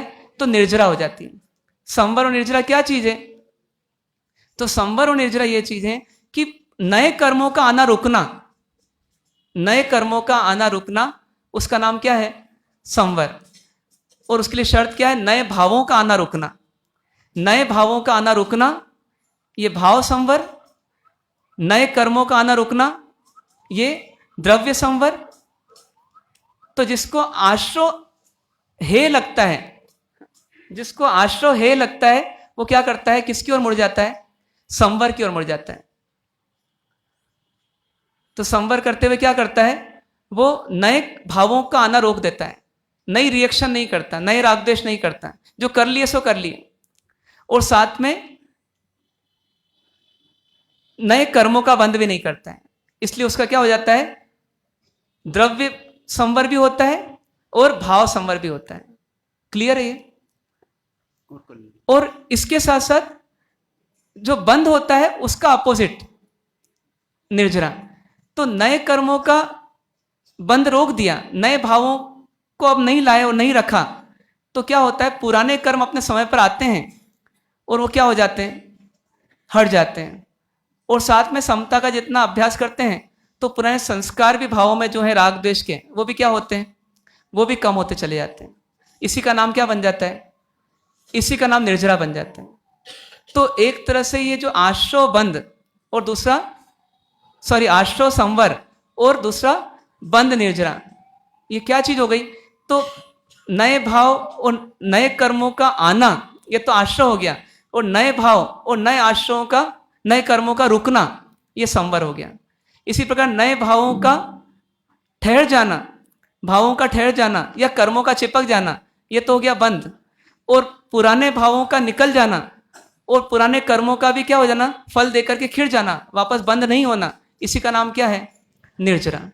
तो इस प्रकार से समता में रहेंगे तो संवर और निर्जरा होगी, और संवर समता में नहीं रहेंगे तो आश्रय और बंद होगा। तो इस प्रकार से परमात्मा ने ये तत्व बताए, इनको अपन डिटेल में फिर कल जानेंगे। ओम शांति शांति शांति।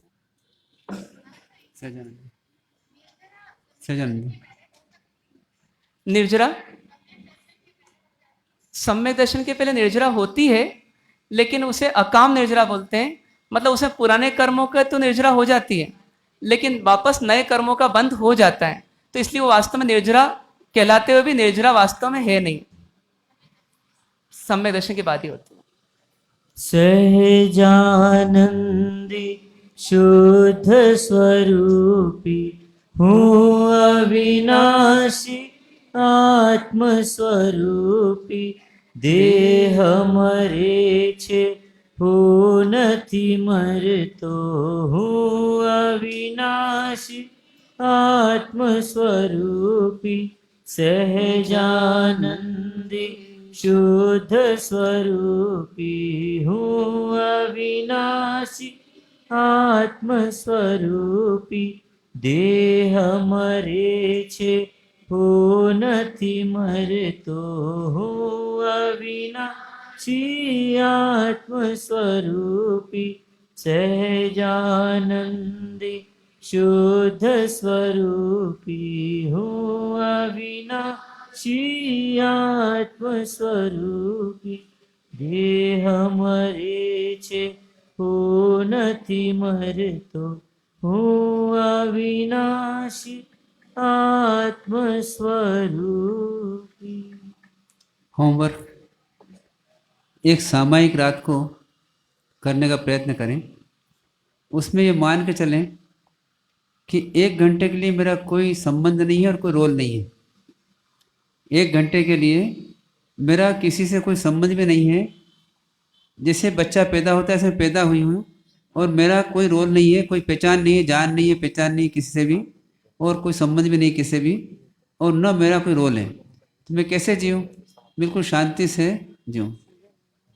ठीक है ना? ऐसा प्रयत्न करें। चत्तारि मंगलम।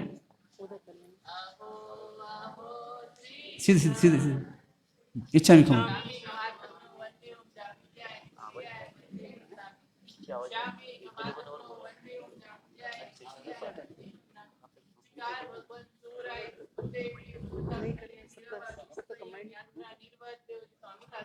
देव प्रसाद वर्तमान योग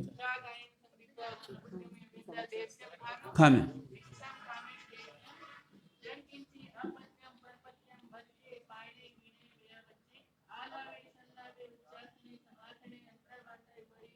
बस बंद कर दो भैया।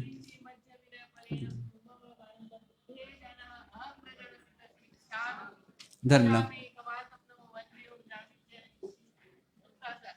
चत्तारि मंगलम चत्तारि मंगलम अरिहंता मंगलम सिद्धा मंगलम साहु मंगलम केवली प्रणधम मंगलम चत्तारि लोकोत्तम अरिहंता लोकोत्तम सिद्धा लोकोत्तम साहु लोकोत्तम केवली प्रणधम लोकोत्तम चत्तारि शरणं पवज्जामि अरिहन्ते शरणं पवज्जामि सिद्धे शरणं पवज्जामि साहु शरणं पवज्जामि केवली प्रणधम्मं शरणं पवज्जामि सर्वमंगल मंगलम सुकल्याण कारणम प्रधानम सर्वधर्म जैनम जयति शासनम।